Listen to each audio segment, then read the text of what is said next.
Common Sense. Address to the inhabitants of America, on the following interesting subjects. First, of the origin and design of government in general, with concise remarks on the English Constitution.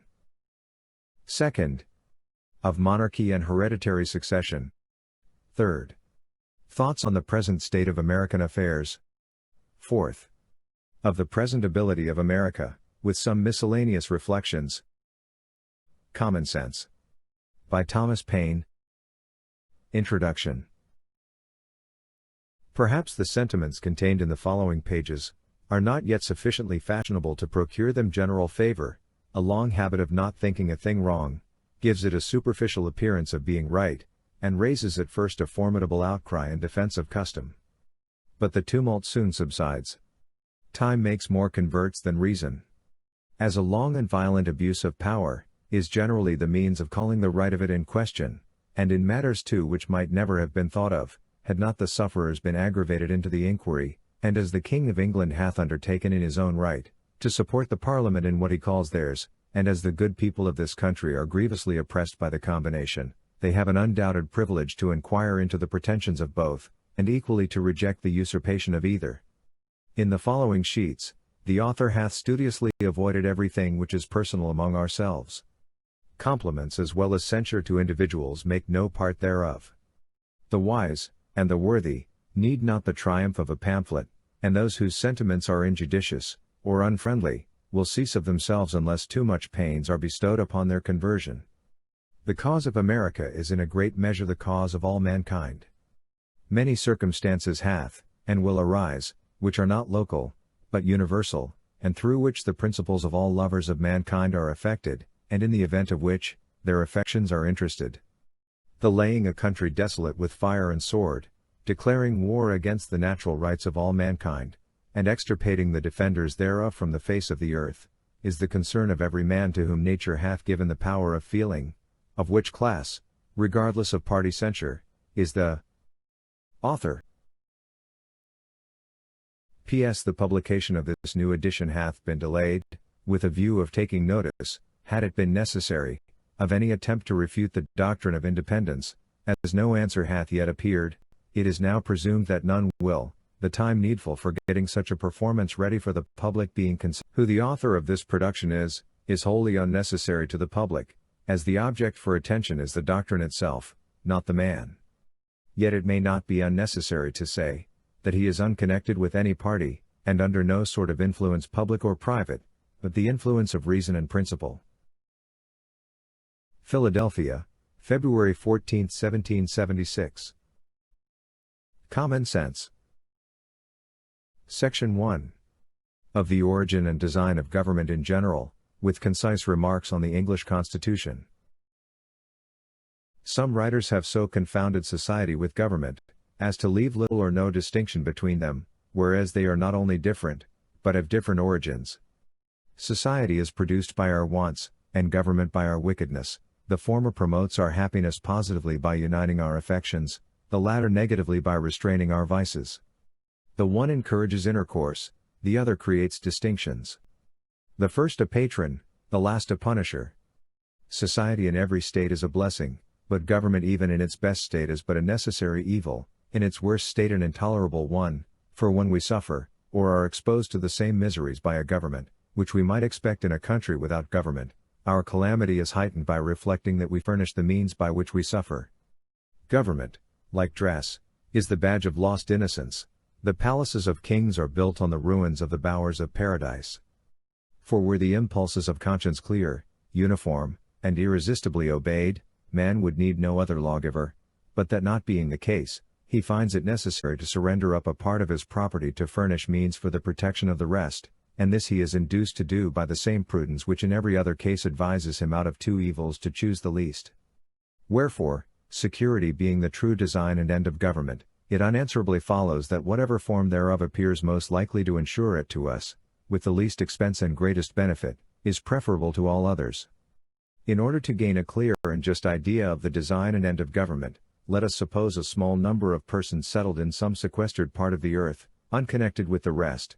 They will then represent the first peopling of any country, or of the world. In this state of natural liberty, society will be their first thought. 1,000 motives will excite them thereto. The strength of one man is so unequal to his wants, and his mind so unfitted for perpetual solitude, that he is soon obliged to seek assistance and relief of another, who in his turn requires the same.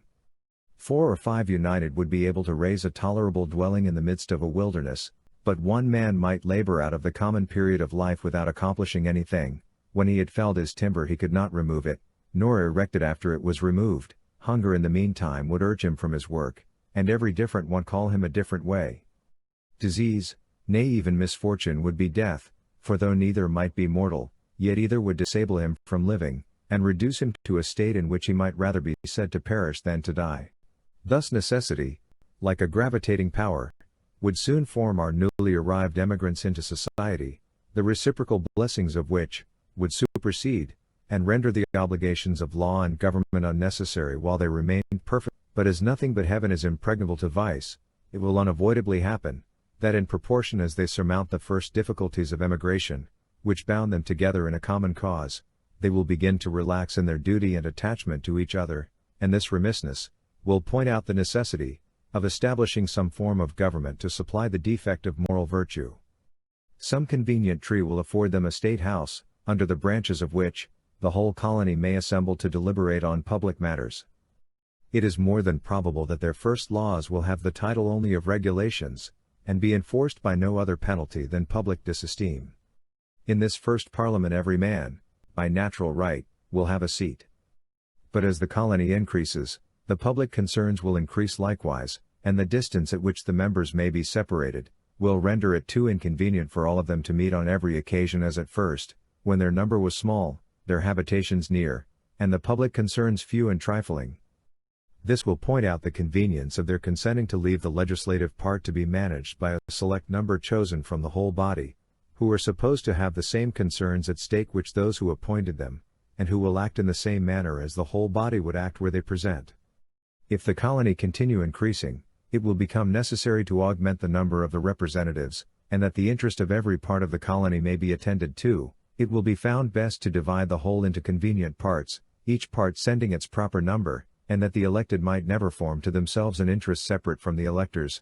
Prudence will point out the propriety of having elections often, because as the elected might by that means return and mix again with the general body of the electors in a few months, their fidelity to the public will be secured by the prudent reflection of not making a rod for themselves. And as this frequent interchange will establish a common interest with every part of the community, they will mutually and naturally support each other, and on this, not on the unmeaning name of king, depends the strength of government, and the happiness of the governed. Here then is the origin and rise of government, namely, a mode rendered necessary by the inability of moral virtue to govern the world. Here too is the design and end of government, viz. freedom and security.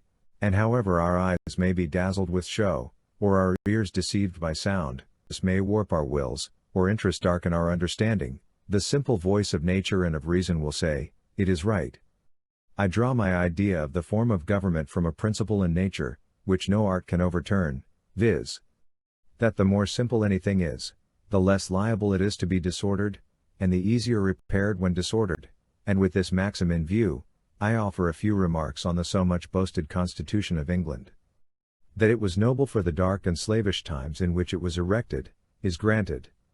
When the world was overrun with tyranny the least remove therefrom was a glorious rescue. But that it is imperfect, subject to convulsions, and incapable of producing what it seems to promise, is easily demonstrated. Absolute governments, though the disgrace of human nature, have this advantage with them, that they are simple. If the people suffer, they know the head from which their suffering springs, know likewise the remedy, and are not bewildered by a variety of causes and cures. But the Constitution of England is so exceedingly complex, that the nation may suffer for years together without being able to discover in which part the fault lies. Some will say in one and some in another, and every political physician will advise a different medicine. I know it is difficult to get over local or long-standing prejudices, yet if we will suffer ourselves to examine the component parts of the English Constitution, we shall find them to be the base remains of two ancient tyrannies, compounded with some new republican materials. First, the remains of monarchical tyranny in the person of the king. Secondly, The remains of aristocratical tyranny in the persons of the peers. Thirdly, the new republican materials, in the persons of the commons, on whose virtue depends the freedom of England. The two first, by being hereditary, are independent of the people, wherefore in a constitutional sense they contribute nothing towards the freedom of the state. To say that the Constitution of England is a union of three powers reciprocally checking each other, is farcical. Either the words have no meaning, or they are flat contradictions. To say that the Commons is a check upon the king, presupposes two things. First, that the king is not to be trusted without being looked after, or in other words, that a thirst for absolute power is the natural disease of monarchy. Secondly, that the Commons, by being appointed for that purpose, are either wiser or more worthy of confidence than the Crown. But as this gives the Commons a power to check the king by withholding the supplies, gives afterwards the king a power to check the Commons, by empowering him to reject their other bills, it again supposes that the king is wiser than those whom it is already supposed to be wiser than him. A mere absurdity. There is something exceedingly ridiculous in the composition of monarchy. It first excludes a man from the means of information, yet empowers him to act in cases where the highest judgment is required. The state of a king shuts him from the world, yet the business of a king requires him to know it thoroughly, wherefore the different parts, by unnaturally opposing and destroying each other, prove the whole character to be absurd and useless. Some writers have explained the English Constitution thus: the king, say they, is one, the people another, the peers are in house in behalf of the king, the commons in behalf of the people, but this hath all the distinctions of a house divided against itself, and though the expressions be pleasantly arranged, yet when examined they appear idle and ambiguous, and it will always happen, that the nicest construction that words are capable of, when applied to the description of some thing which either cannot exist, or is too incomprehensible to be within the compass of description, will be words of sound only, and though they may amuse the ear, they cannot inform the mind, for this explanation includes a previous question, viz. How came the king by a power which the people are afraid to trust, and always obliged to check? Such a power could not be the gift of a wise people, neither can any power, which needs checking, be from God, yet the provision, which the Constitution makes, supposes such a power to exist. But the provision is unequal to the task, the means either cannot or will not accomplish the end, and the whole affair is a felo de se, for as the greater weight will always carry up the less, and as all the wheels of a machine are put in motion by one, it only remains to know which power in the Constitution has the most weight, for that will govern, and though the others, or a part of them, may clog, or, as the phrase is, check the rapidity of its motion, yet so long as they cannot stop it, their endeavors will be ineffectual, the first moving power will at last have its way, and what it wants in speed is supplied by time. That the Crown is this overbearing part in the English Constitution needs not be mentioned, and that it derives its whole consequence merely from being the giver of places and pensions is self-evident, wherefore, though we have been wise enough to shut and lock a door against absolute monarchy, we at the same time have been foolish enough to put the Crown in possession of the key. The prejudice of Englishmen, in favor of their own government by king, lords and commons, arises as much or more from national pride than reason. Individuals are undoubtedly safer in England than in some other countries, but the will of the king is as much the law of the land in Britain as in France, with this difference, that instead of proceeding directly from his mouth, it is handed to the people under the more formidable shape of an Act of Parliament. For the fate of Charles I hath only made kings more subtle, not more just. Wherefore, laying aside all national pride and prejudice in favor of modes and forms, the plain truth is, that it is wholly owing to the constitution of the people, and not to the constitution of the government that the Crown is not as oppressive in England as in Turkey. An inquiry into the constitutional errors in the English form of government is at this time highly necessary, for as we are never in a proper condition of doing justice to others, while we continue under the influence of some leading partiality, so neither are we capable of doing it to ourselves while we remain fettered by any obstinate prejudice. And as a man, who is attached to a prostitute, is unfitted to choose or judge of a wife, so any prepossession in favor of a rotten constitution of government will disable us from discerning a good one. Common sense. Section 2. Of Monarchy and Hereditary Succession. Mankind being originally equals in the order of creation, the equality could only be destroyed by some subsequent circumstance. The distinctions of rich and poor may in a great measure be accounted for, and that without having recourse to the harsh ill-sounding names of oppression and avarice. Oppression is often the consequence, but seldom or never the means of riches, and though avarice will preserve a man from being necessitously poor, it generally makes him too timorous to be wealthy. But there is another and greater distinction for which no truly natural or religious reason can be assigned, and that is, the distinction of men into kings and subjects. Male and female are the distinctions of nature, good and bad the distinctions of heaven, but how a race of men came into the world so exalted above the rest, and distinguished like some new species, is worth inquiring into, and whether they are the means of happiness or of misery to mankind. In the early ages of the world, according to the scripture chronology, there were no kings, the consequence of which was there were no wars. It is the pride of kings which throw mankind into confusion. Holland without a king hath enjoyed more peace for this last century than any of the monarchical governments in Europe. Antiquity favors the same remark, for the quiet and rural lives of the first patriarchs hath a happy something in them, which vanishes away when we come to the history of Jewish royalty. Government by kings was first introduced into the world by the heathens, from whom the children of Israel copied the custom. It was the most prosperous invention the devil ever set on foot for the promotion of idolatry.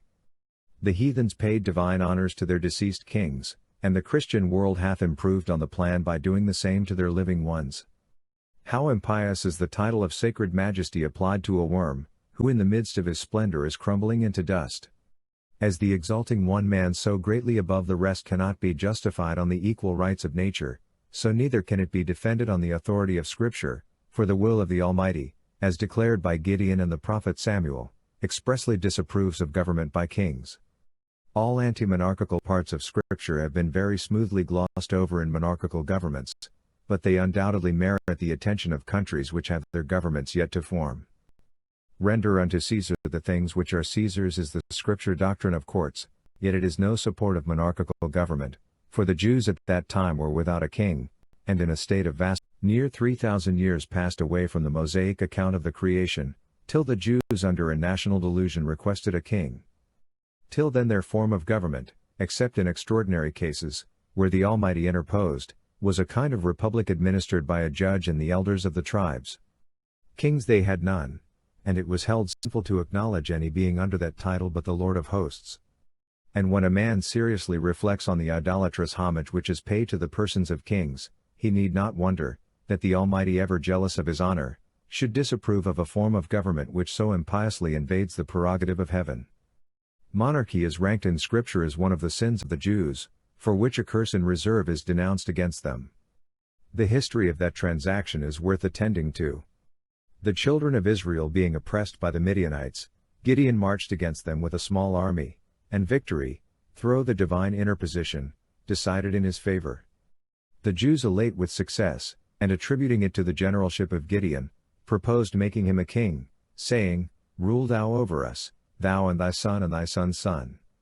Here was temptation in its fullest extent, not a kingdom only, but an hereditary one. But Gideon in the piety of his soul replied, "I will not rule over you, neither shall my son rule over you. The Lord shall rule over you." Words need not be more explicit. Gideon doth not decline the honor, but denieth their right to give it, neither doth he compliment them with invented declarations of his thanks, but in the positive style of a prophet charges them with disaffection to their proper sovereign, the King of heaven. About 130 years after this, they fell again into the same error. The hankering which the Jews had for the idolatrous customs of the heathens, is something exceedingly unaccountable, but so it was, that laying hold of the misconduct of Samuel's 2 sons, who were entrusted with some secular concerns, they came in an abrupt and clamorous manner to Samuel, saying, "Behold, thou art old, and thy sons walk not in thy ways, now make us a king to judge us like all other nations." And here we cannot but observe that their motives were bad, viz. that they might be like unto other nations, i.e. the heathens, whereas their true glory laid in being as much unlike them as possible. But the thing displeased Samuel when they said, "Give us a king to judge us." And Samuel prayed unto the Lord. And the Lord said unto Samuel, "Hearken unto the voice of the people in all that they say unto thee, for they have not rejected thee, but they have rejected me, that I should not reign over them. according to all the works which they have done since the day that I brought them up, even unto this day, wherewith they have forsaken me and served other gods, so do they also unto thee. Now therefore hearken unto their voice, howbeit, protest solemnly unto them and show them the manner of the king that shall reign over them, i.e. not of any particular king, but the general manner of the kings of the earth, whom Israel was so eagerly copying after. And notwithstanding the great distance of time and difference of manners, the character is still in fashion. And Samuel told all the words of the Lord unto the people, that asked of him a king. And he said, This shall be the manner of the king that shall reign over you, he will take your sons and appoint them for himself, for his chariots, and to be his horsemen, and some shall run before his chariots. This description agrees with the present mode of impressing men, and he will appoint him captains over thousands and captains over fifties, and will set them to ear his ground and to reap his harvest, and to make his instruments of war, and instruments of his chariots, and he will take your daughters to be confectionaries, and to be cooks and to be bakers. This describes the expense and luxury as well as the oppression of kings, and he will take your fields and your olive yards, even the best of them, and give them to his servants, and he will take the tenth of your feed, and of your vineyards, and give them to his officers and to his servants, by which we see that bribery, corruption and favoritism are the standing vices of kings, and he will take the tenth of your men servants, and your maid servants, and your goodliest young men and your asses, and put them to his work, and he will take the tenth of your sheep, and ye shall be his servants, and ye shall cry out in that day because of your king which ye shall have chosen, and the Lord will not hear you in that day. This accounts for the continuation of monarchy, neither do the characters of the few good kings which have lived since, either sanctify the title, or blot out the sinfulness of the origin. The high encomium given of David takes no notice of him officially as a king, but only as a man after God's own heart. Nevertheless the people refused to obey the voice of Samuel, and they said, Nay, but we will have a king over us, that we may be like all the nations, and that our king may judge us, and go out before us, and fight our battles. Samuel continued to reason with them, but to no purpose. He set before them their ingratitude, but all would not avail, and seeing them fully bent on their folly, he cried out, I will, and he shall send thunder and rain, which then was a punishment, being in the time of wheat harvest, that ye may perceive and see that your wickedness is great which ye have done in the sight of the Lord, in asking you a king. So Samuel called unto the Lord, and the Lord sent thunder and rain that day, and all the people greatly feared the Lord and Samuel. And all the people said unto Samuel, Pray for thy servants unto the Lord thy God that we die not, for we have added unto our sins this evil, to ask a king. These portions of Scripture are direct and positive. They admit of no equivocal construction. That the Almighty hath here entered his protest against monarchical government is true, or the Scripture is false. And a man hath good reason to believe that there is as much of kingcraft, as priestcraft, in withholding the Scripture from the public in popish countries. For monarchy in every instance is the popery of government. To the evil of monarchy we have added that of hereditary succession, and as the first is a degradation and lessening of ourselves, so the second, claimed as a matter of right, is an insult and an imposition on posterity. For all men being originally equals, no one by birth could have a right to set up his own family in perpetual preference to all others forever, and though himself might deserve some decent degree of honors of his cotemporaries, yet his descendants might be far too unworthy to inherit them. One of the strongest natural proofs of the folly of hereditary right in kings, is, that nature disapproves it, otherwise she would not so frequently turn it into ridicule by giving mankind an ass for a lion. Secondly, as no man at first could possess any other public honors than were bestowed upon him, so the givers of those honors could have no power to give away the right of posterity, and though they might say we choose you for our head, they could not, without manifest injustice to their children, say that your children and your children's children shall reign over ours forever. Because such an unwise, unjust, unnatural compact might, perhaps, in the next succession put them under the government of a rogue or a fool.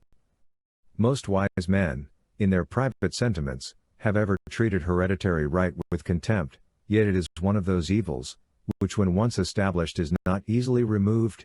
Many submit from fear, others from superstition, and the more powerful part shares with the king the plunder of the rest. Present race of kings in the world to have had an honorable origin, whereas it is more than probable, that could we take off the dark covering of antiquity, and trace them to their first rise, that we should find the first of them nothing better than the principal ruffian of some restless gang, whose savage manners or preeminence in subtlety obtained him the title of chief among plunderers, and who by increasing in power, and extending his depredations, overawed the quiet and defenseless to purchase their safety by frequent contributions.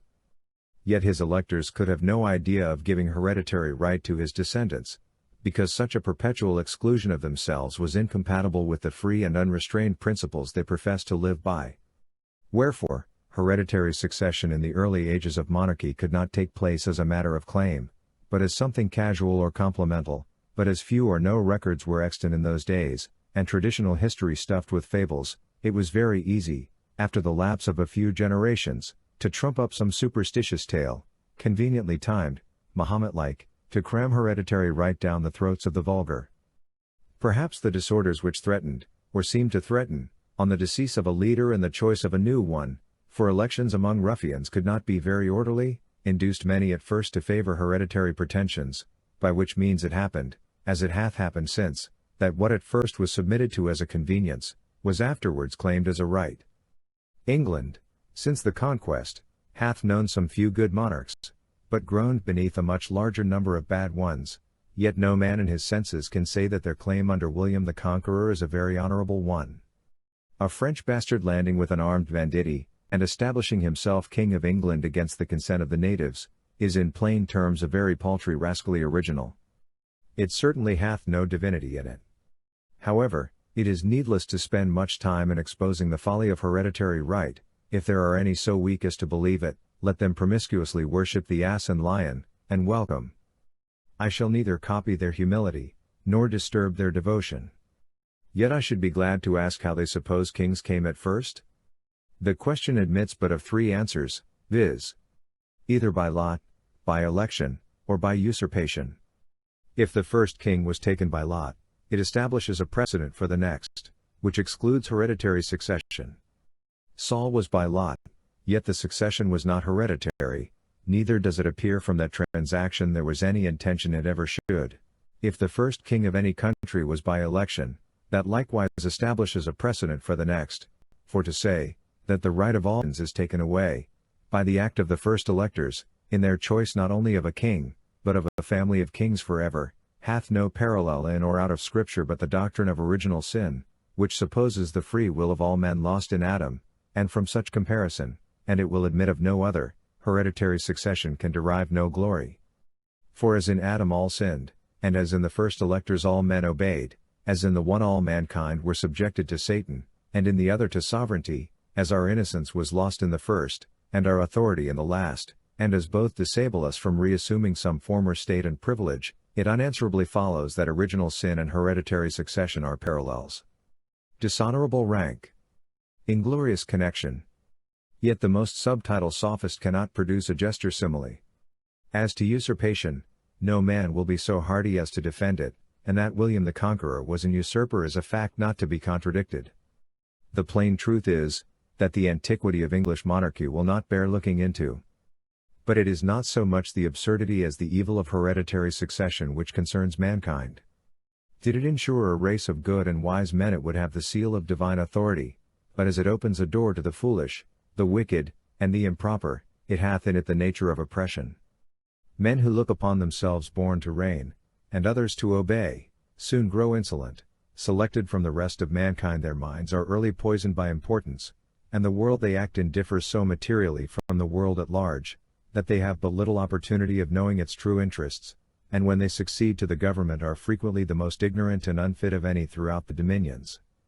Another evil which attends hereditary succession is, that the throne is subject to be possessed by a minor at any age, all which time the regency, acting under the cover of a king, have every opportunity and inducement to betray their trust. The same national misfortune happens, when a king worn out with age and infirmity, enters the last stage of human weakness. In both these cases the public becomes a prey to every miscreant, who can tamper successfully with the follies either of age or infancy. The most plausible plea, which hath ever been offered in favor of hereditary succession, is, that it preserves a nation from civil wars, and were this true, it would be weighty, whereas, it is the most barefaced falsity ever imposed upon mankind. The whole history of England disowns the fact. 30 kings and 2 minors have reigned in that distracted kingdom since the conquest, in which time there have been, including the Revolution, no less than 8 civil wars and 19 rebellions. War, instead of making for peace, it makes against it, and destroys the very foundation it seems to stand on. The contest for monarchy and succession, between the houses of York and Lancaster, laid England in a scene of blood for many years. 12 pitched battles, besides skirmishes and sieges, were fought between Henry and Edward. Twice was Henry prisoner to Edward, who in his turn was prisoner to Henry. And so uncertain is the fate of war and the temper of a nation, when nothing but personal matters are the ground of a quarrel, that Henry was taken in triumph from a prison to a palace, and Edward obliged to fly from a palace to a foreign land. Yet, as sudden transitions of temper are seldom lasting, Henry in his turn was driven from the throne, and Edward recalled to succeed him. The Parliament always following the strongest side. This contest began in the reign of Henry VI, and was not entirely extinguished till Henry VII, in whom the families were united. Including a period of 67 years, viz. from 1422 to 1489. In short, monarchy and succession have laid, not this or that kingdom only, but the world in blood and ashes. 'Tis a form of government which the word of God bears testimony against, and blood will attend it. If we inquire into the business of a king, we shall find that in some countries they have none, and after sauntering away their lives without pleasure to themselves or advantage to the nation, withdraw from the scene, and leave their successors to tread the same idle round. In absolute monarchies the whole weight of business, civil and military, lies on the king. The children of Israel in their request for a king, urge this plea that he may judge us, and go out before us and fight our battles. But in countries where he is neither a judge nor a general, as in England, a man would be puzzled to know what is his business. The nearer any government approaches to a republic the less business there is for a king.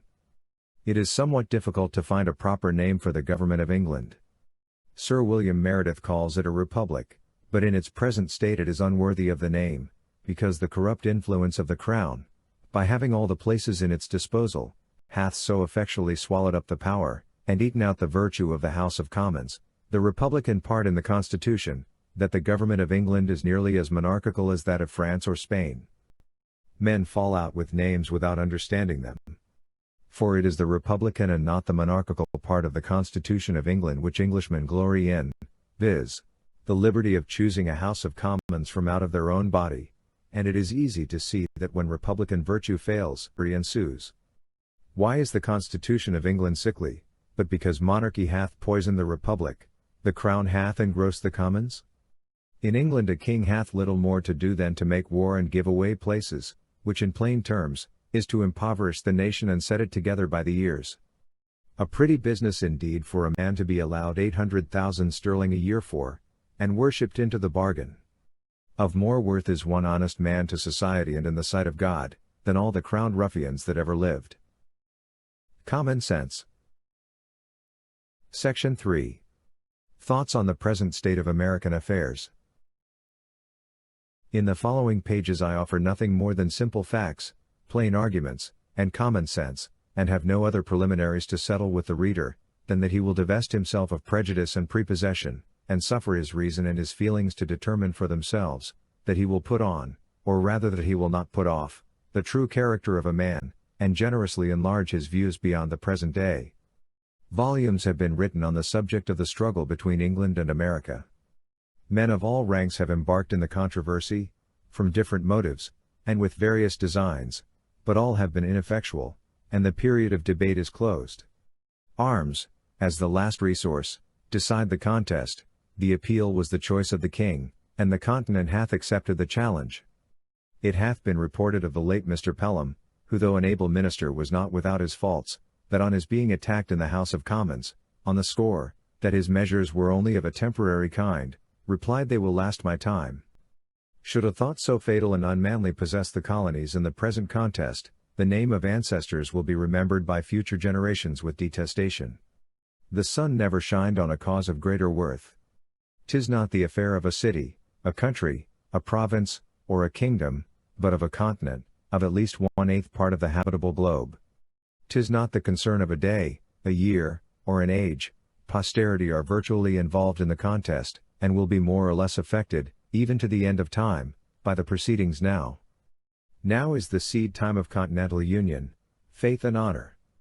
The least fracture now will be like a name engraved with the point of a pin on the tender rind of a young oak, the wound will enlarge with the tree, and posterity read it in full-grown characters. By referring the matter from argument to arms, a new era for politics is struck, a new method of thinking hath arisen.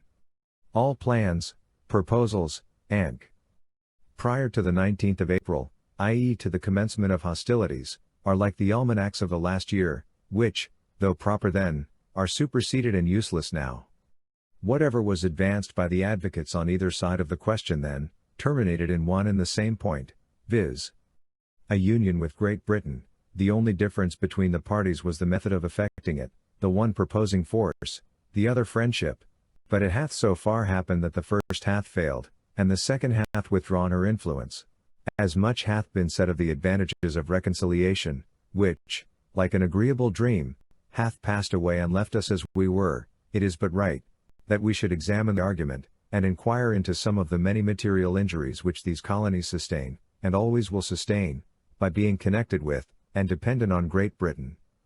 To examine that connection and dependence, on the principles of nature and common sense, to see what we have to trust to, if separated, and what we are to expect, if dependent.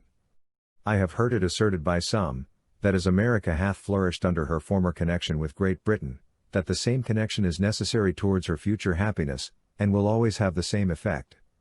Nothing can be more fallacious than this kind of argument. We may as well assert that because a child has thrived upon milk, that it is never to have meat, or that the first 20 years of our lives is to become a precedent for the next 20. But even this is admitting more than is true, for I answer roundly, that America would have flourished as much, and probably much more, had no European power had anything to do with her.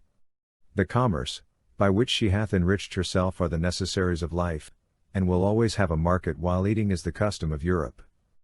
But she has protected us, say some. That she has engrossed us is true, and defended the continent at our expense as well as her own is admitted, and she would have defended Turkey from the same motive, viz. the sake of trade and dominion. Alas, we have been long led away by ancient prejudices, and made large sacrifices to superstition. We have boasted the protection of Great Britain, without considering, that her motive was interest not attachment, that she did not protect us from our enemies on our account, but from her enemies on her own account, from those who had no quarrel with us on any other account, and who will always be our enemies on the same account. Let Britain waive her pretensions to the continent, or the continent throw off the dependence, and we should be at peace with France and Spain were they at war with Britain. The miseries of Hanover last war ought to warn us against connections. It has lately been asserted in Parliament, that the colonies have no relation to each other but through the parent country, i.e. that Pennsylvania and the Jerseys, and so on for the rest, are sister colonies by the way of England. This is certainly a very roundabout way of proving relationship, but it is the nearest and only true way of proving enemyship, if I may so call it. France and Spain never were, nor perhaps ever will be our enemies as Americans, but as our being the subjects of Great Britain. But Britain is the parent country, say some. Then the more shame upon her conduct. Even brutes do not devour their young, nor savages make war upon their families, wherefore the assertion, if true, turns to a reproach, but it true, were only partly so, and the phrase parent or mother country hath been Jesuitical adopted by the king and his parasites, with a low papistical design of gaining an unfair bias on the credulous weakness of our minds. Europe, and not England, is the parent country of America. This new world hath been the asylum for the persecuted lovers of civil and religious liberty from every part of Europe. Hither have they fled, not from the tender embraces of the mother, but from the cruelty of the monster, and it is so far true of England, that the same tyranny which drove the first emigrants from home, pursues their descendants still. In this extensive quarter of the globe, we forget the narrow limits of 360 miles, the extent of England, and carry our friendship on a larger scale. We claim brotherhood with every European Christian, and triumph in the generosity of the sentiment. It is pleasant to observe by what regular gradations we surmount the force of local prejudice, as we enlarge our acquaintance with the world. A man born in any town in England divided into parishes, will naturally associate most with his fellow parishioners, because their interests in many cases will be common, and distinguish him by the name of neighbor. If he meet him but a few miles from home, he drops the narrow idea of a street, and salutes him by the name of townsman. If he travel out of the county, and meet him in any other, he forgets the minor divisions of street and town, and calls him countryman, i.e. county man. But if in their foreign excursions they should associate in France or any other part of Europe, their local remembrance would be enlarged into that of Englishman. And by a just parity of reasoning, all Europeans meeting in America, or any other quarter of the globe, are countrymen, for England, Holland, Germany, or Sweden, when compared with the whole, stand in the same places on the larger scale, which the divisions of street, town, and county do on the smaller ones, distinctions too limited for continental minds. Not 1/3 of the inhabitants, even of this province, are of English descent. Wherefore I reprobate the phrase of parent or mother country applied to England only, as being false, selfish, narrow and ungenerous. But admitting, that we were all of English descent, what does it amount to? Nothing. Britain, being now an open enemy, extinguishes every other name and title, and to say that reconciliation is our duty, is truly farcical.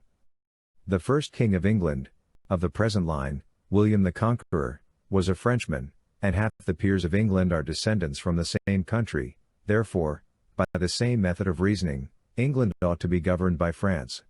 Much hath been said of the United States colonies, that in conjunction they might bid defiance to the world.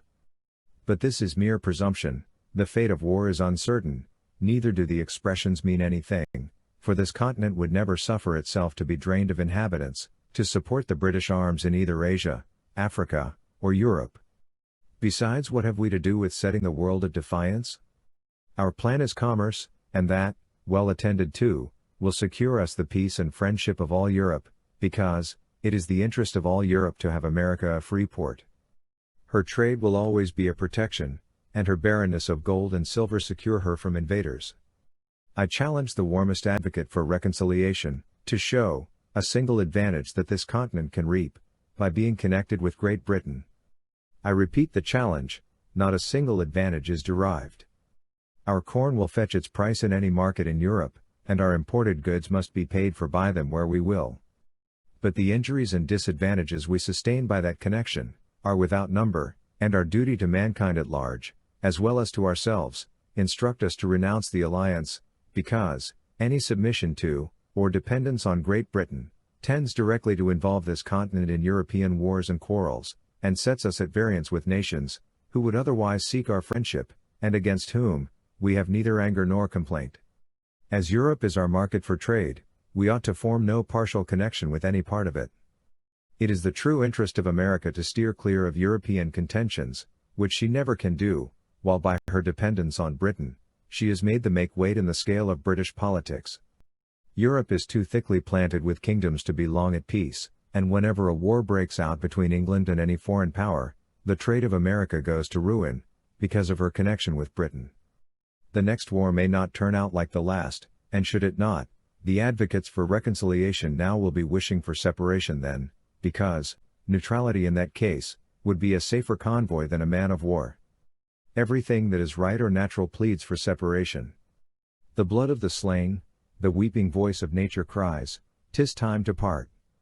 Even the distance at which the Almighty hath placed England and America, is a strong and natural proof, that the authority of the one, over the other, was never the design of heaven.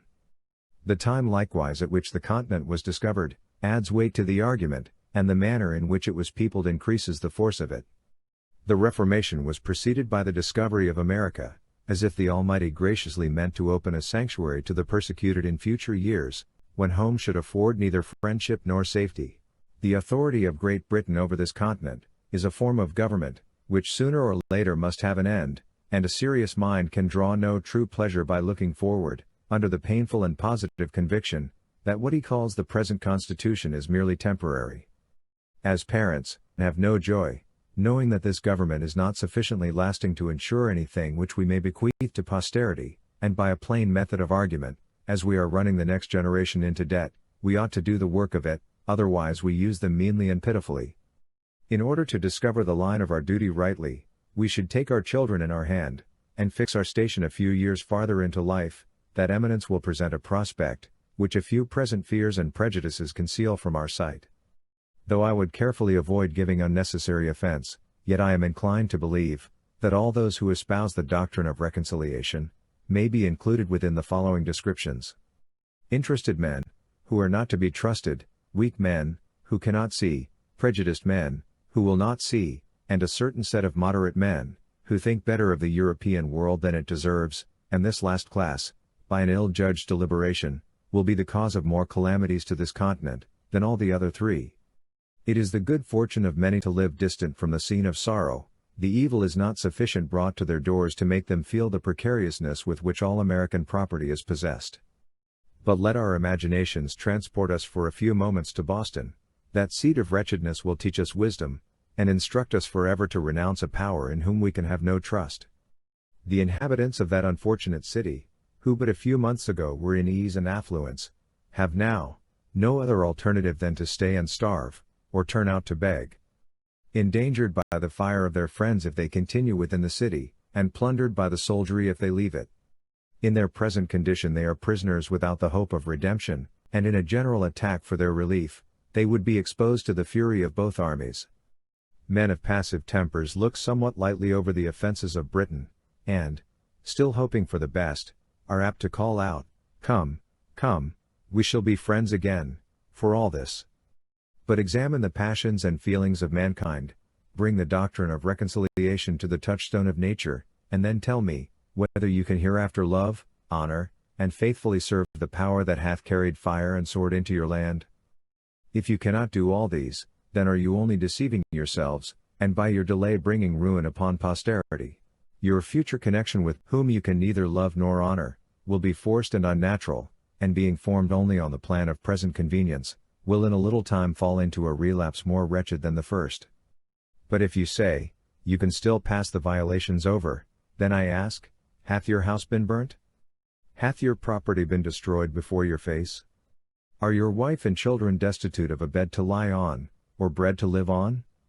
Have you lost a parent or a child by their hands, and yourself the ruined and wretched survivor? If you have not, then are you not a judge of those who have?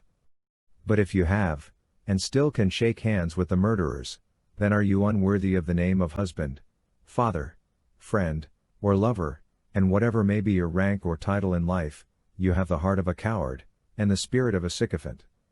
This is not inflaming or exaggerating matters, but trying them by those feelings and affections which nature justifies, and without which, we should be incapable of discharging the social duties of life, or enjoying the felicities of it.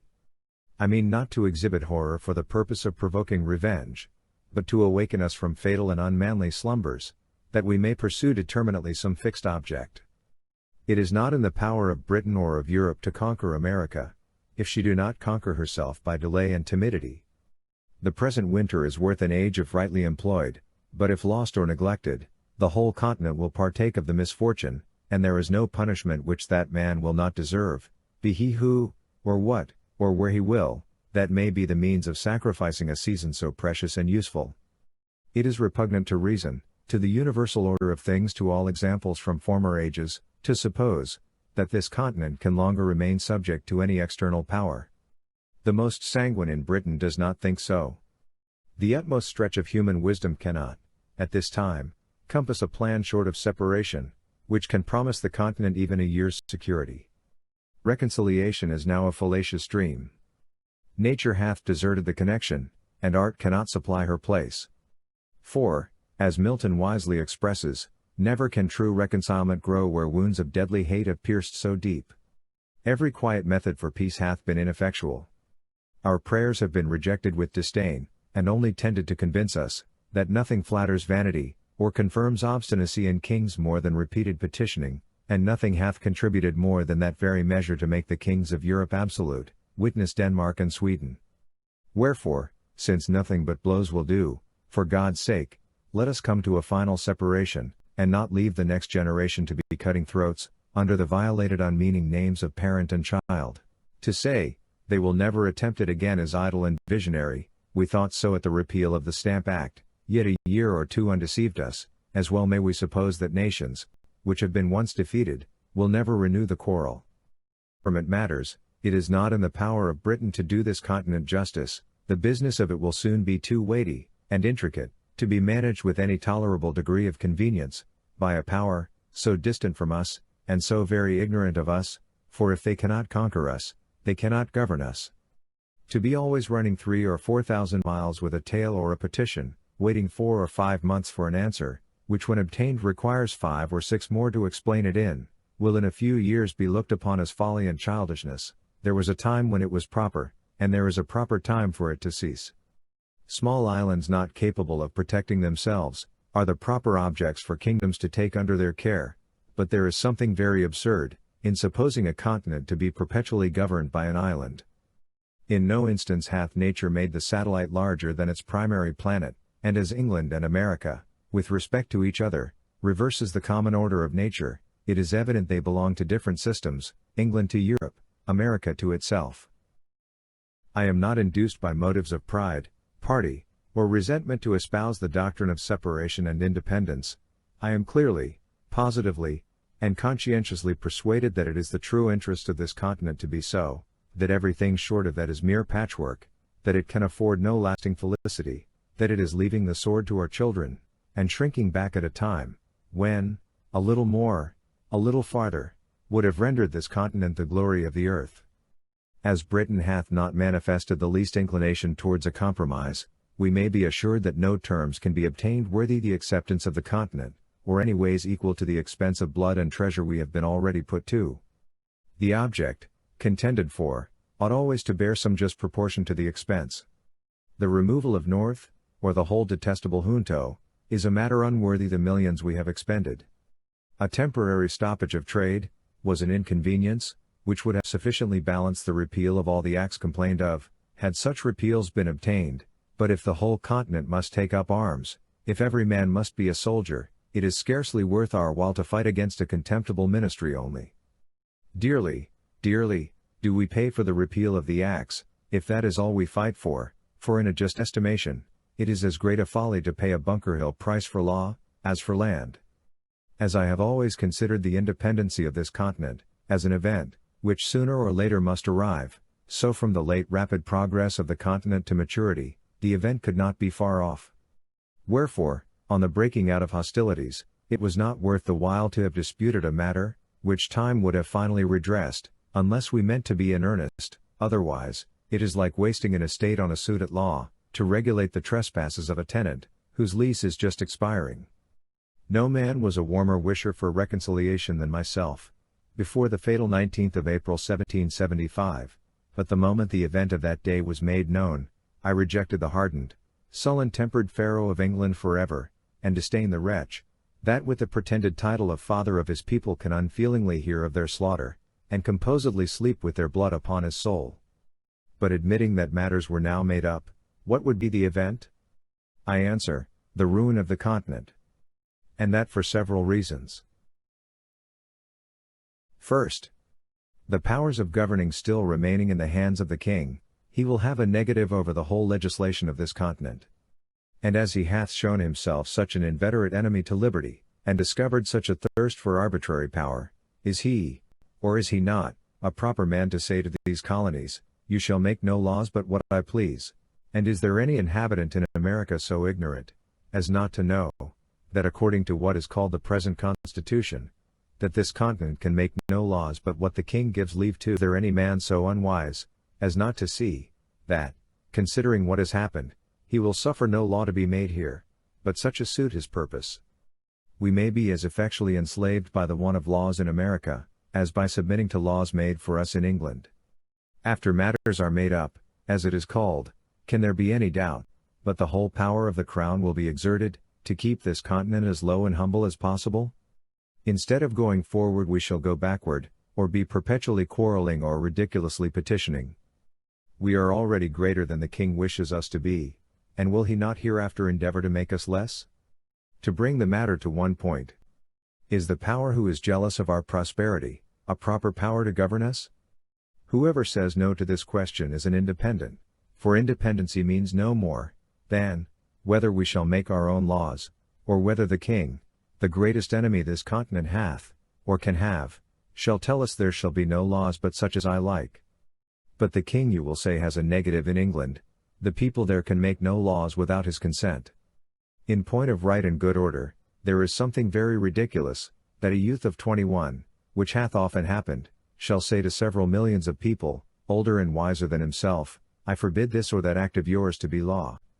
But in this place I decline this sort of reply, though I will never cease to expose the absurdity of it, and only answer, that England being the King's residence, and America not so, makes quite another case.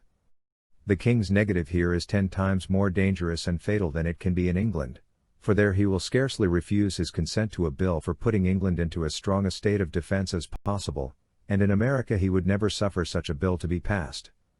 America is only a secondary object in the system of British politics. England consults the good of this country, no farther than it answers her own purpose. Wherefore, her own interest leads her to suppress the growth of ours in every case which doth not promote her advantage, or in the least interferes with it. A pretty state we should soon be in under such a second-hand government, considering what has happened.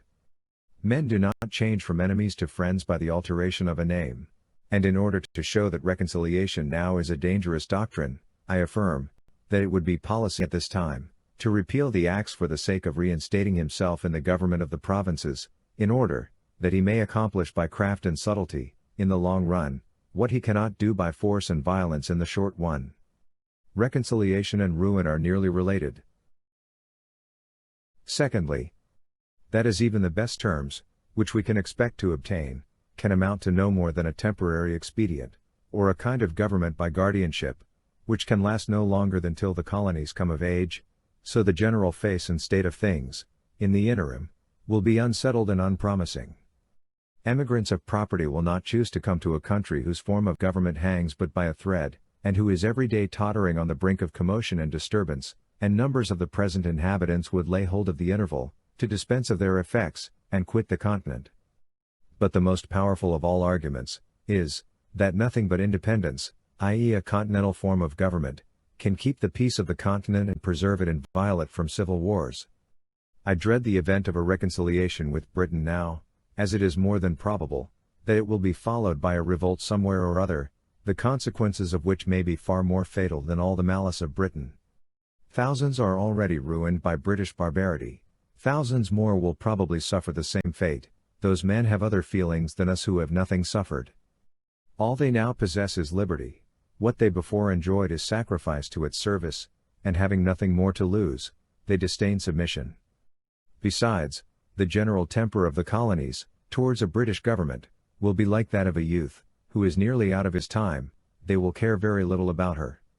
And a government which cannot preserve the peace, is no government at all, and in that case we pay our money for nothing, and pray what is it that Britain can do, whose power will be wholly on paper, should a civil tumult break out the very day after reconciliation? I have heard some men say, many of whom I believe spoke without thinking, that they dreaded an independence, fearing that it would produce civil wars. It is but seldom that our first thoughts are truly correct, and that is the case here, for there are 10 times more to dread from a patched-up connection than from independence. I make the sufferer's case my own, and I protest, that were I driven from house and home, my property destroyed, and my circumstances ruined, that as man, sensible of injuries, I could never relish the doctrine of reconciliation, or consider myself bound thereby.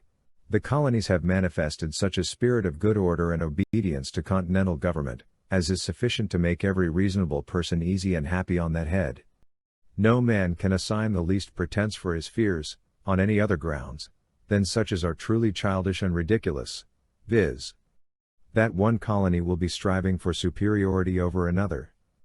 Where there are no distinctions there can be no superiority, perfect equality affords no temptation. The republics of Europe are all, and we may say always, in peace. Holland and Swiss land are without wars, foreign or domestic. Monarchical governments, it is true, are never long at rest. The crown itself is a temptation to enterprising ruffians at home, and that degree of pride and insolence ever attendant on regal authority, swells into a rupture with foreign powers, in instances, where a republican government, by being formed on more natural principles, would negotiate the mistake. If there is any true cause of fear respecting independence, it is because no plan is yet laid down. Men do not see their way out, wherefore, as an opening into that business, I offer the following hints, at the same time modestly affirming, that I have no other opinion of them myself, than that they may be the means of giving rise to something better. Could the straggling thoughts of individuals be collected, they would frequently form materials for wise and able men to improve into useful matter. Let the assemblies be annual, with a president only. The representation more equal. Their business wholly domestic, and subject to the authority of a continental congress. Let each colony be divided into 6, 8, or 10, convenient districts, each district to send a proper number of delegates to Congress, so that each colony send at least 30. The whole number in Congress will be at least 390. Each Congress to sit and to choose a president by the following method. When the delegates are met, let a colony be taken from the whole 13 colonies by lot, after which, let the whole Congress choose, by ballot, a president from out of the delegates of that province. In the next Congress, let a colony be taken by lot from 12 only, omitting the colony from which the president was taken in the former Congress, and so proceeding on till the whole 13 shall have had their proper rotation. And in order that nothing may pass into a law but what is satisfactorily just, not less than 3/5 of the Congress to be called a majority. He that will promote discord, under a government so equally formed as this, would have joined Lucifer in his revolt. But as there is a peculiar delicacy, from whom, or in what manner, this business must first arise, and as it seems most agreeable and consistent that it should come from some intermediate between the governed and the governors, that is, between the Congress and the people, let a continental conference be held, in the following manner, and for the following purpose. A committee of 26 members of Congress, viz.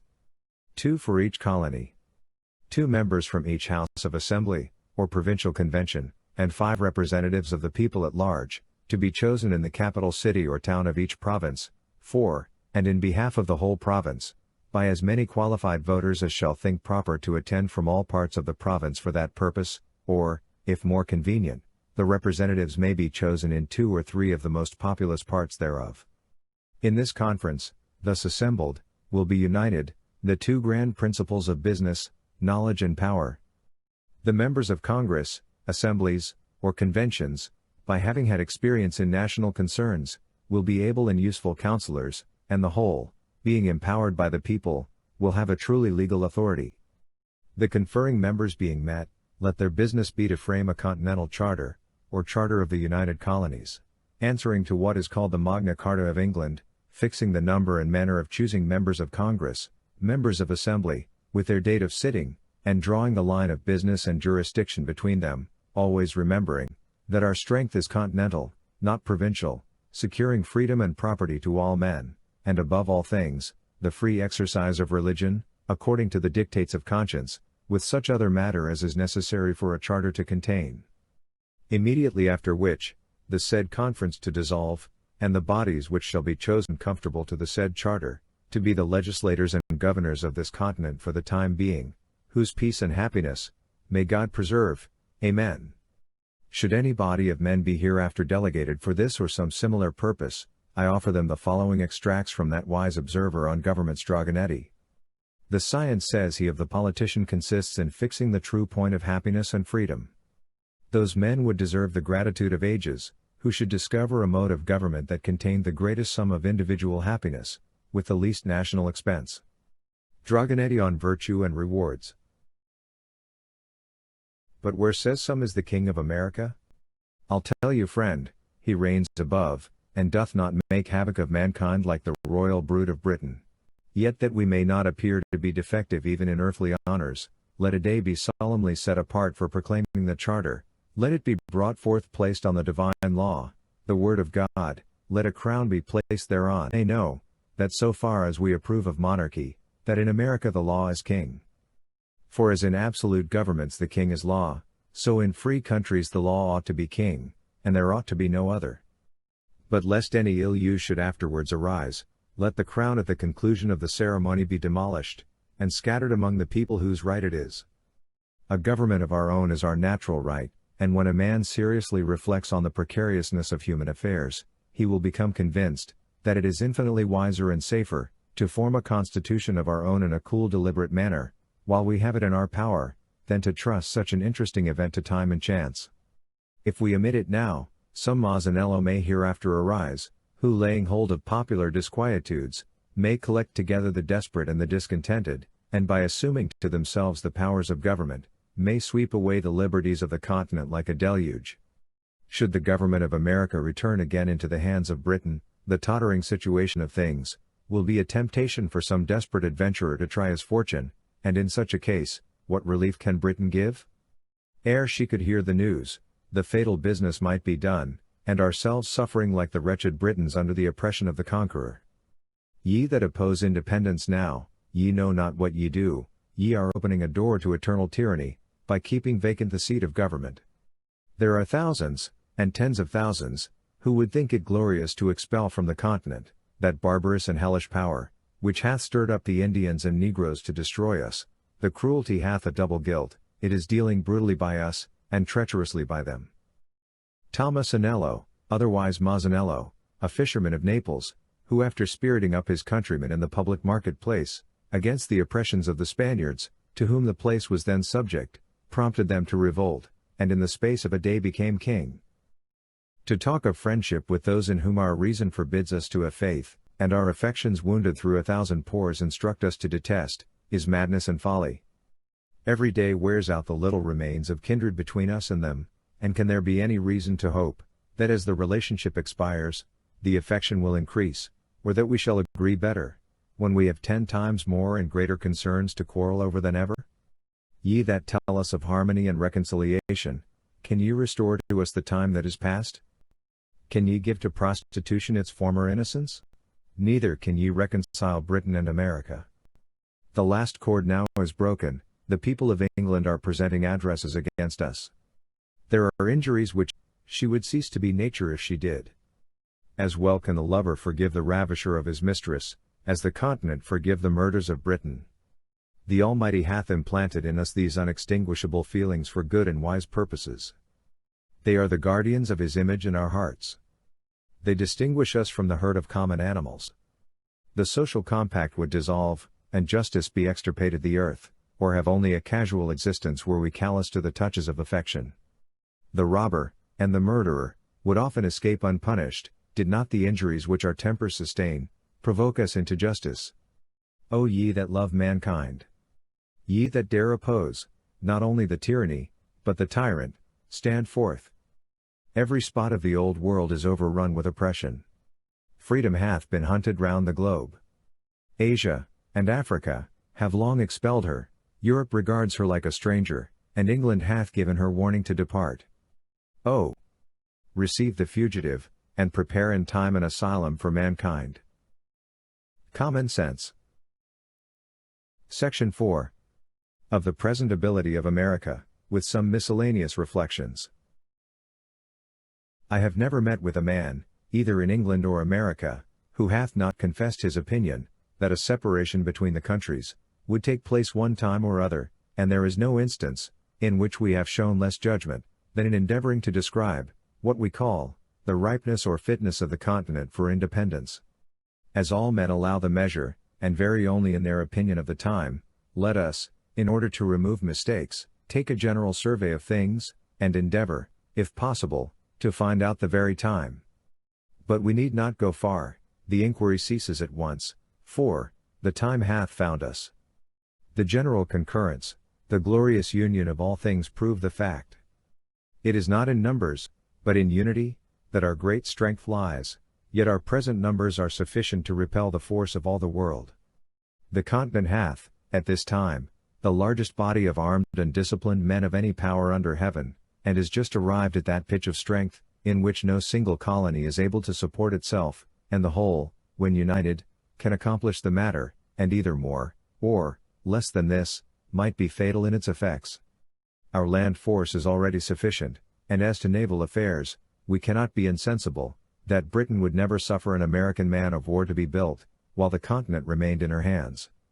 Wherefore, we should be no forwarder 100 years hence in that branch, than we are now, but the truth is, we should be less so, because the timber of the country is every day diminishing, and that, which will remain at last, will be far off and difficult to procure.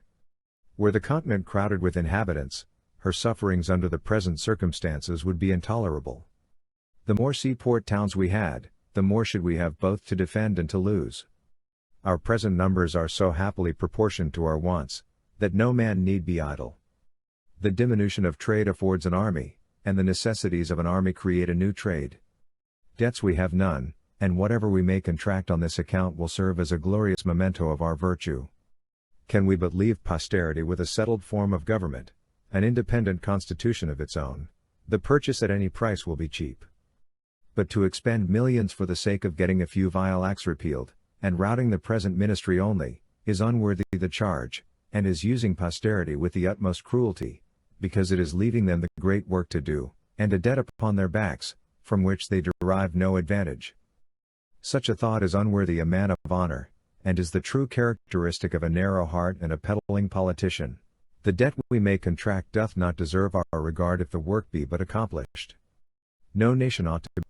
A national debt is a national bond, and when it bears no interest, is in no case a grievance. Britain is oppressed with a debt of upwards of 140 millions sterling, for which she pays upwards of 4 millions interest.